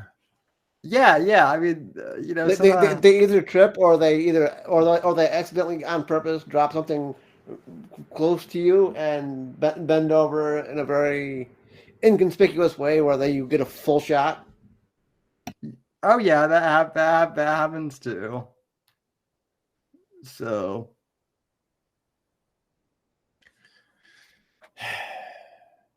about Jesus, Sam. We need Jesus. Yeah. Is there anything else we got, boys? Well, I mean, he hung out with prostitutes too. So I don't think he was fucking them all, though. I don't think he was staring at their backside, but he's trying to save their soul. I haven't. I'm. How deep of blasphemy are you ready to go, Sam? I'm not hanging out with all of them in that context. So, anyway, though, Thanksgiving show next week. Yeah. So. What about the sandwich makers? They gonna make any Thanksgiving sandwiches? Yeah. that is a good question. We probably will be doing a show talking about how our Thanksgiving. They'll probably do a show talking about how their Thanksgiving, and I'll make sure to take nice pictures of my delicious turkey. I'll even put them up when we do our show. Last year, as of right now, we're intending to do a Bits and Bones episode. That may change. Don't know yet. if you saw famously last year, Sam, my turkey, I named him Tom. Yeah. And he actually carved some girl's name into his chest. It was weird. So I don't know what that's about. Yeah. My turkey Tom, he carved some girl's name into his own chest. I have pictures. They're up on my Twitter if you want to look back a year. It was weird how that happened. I don't know. Yeah, that is weird. So anyway, so we'll have a Bits and a Bones, and there's a Maxine's Mortuary coming soon because you guys already recorded it. Yep. That show was fun as hell to record last night. I've been playing Stalker 2, like I told you before we went on air, Sam. That shit's pretty dope. A little bit tense because it was whooping my ass. I have a podcast that I appeared on last night. I can't announce it yet, but as soon as it releases, the Naked Yoga pod. Oh, damn it! I spoiled it. Well, I mean, listen, that's check out Sam on the Naked Yoga podcast next week. Dang it. You weren't supposed to spoil the surprise, Max. Now I'm going to have to tell them they have to release it early because the secret's, out. Well, I mean, the fans are demanding it, obviously. Yeah. It's literally just one guy. Yeah. Alrighty, folks.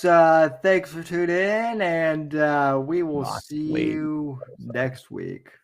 So until then, don't do anything we want to do, and also, purchase blood ties. It makes a great Thanksgiving read and stuffing stock. Hey, if you're gonna be, sitting in a car while you family drives and you're not driving, obviously, pick up a copy of Blood Ties, maybe on a plane as well, Sam, traveling for the holiday season. Yeah. Audiobook coming soon, hopefully, too. So there you go. Alrighty, folks, we'll talk to you down the road. Thanks, everyone, and see you next time. Later, Gator. The right to offend is not some pesky little part of freedom of speech that we have to put up with. It is the heart and soul and lungs of freedom of speech. It is the coursing lifeblood of human progress. It is the instigator of liberty and modernity and science and understanding. What a laughing stock today's student leaders are, that they can so casually dismiss the right to be offensive without realizing that their lovely, enlightened lives are the gift of individuals who gave offense. Offensiveness is not just something we have to begrudgingly accept. Offensiveness is the motor of human progress. Thank you for watching the Whitfield Report live on the Right to Offend Media Network. Make sure to check out Sam's books on Amazon, Audible, and Kindle. You can follow Sam on X at SamW_NGC and the Right to Offend Media Network at RTO Media. Like, comment, subscribe, and share with your friends. And until next time, God bless, God save this great nation. God, freedom, legacy, in that order.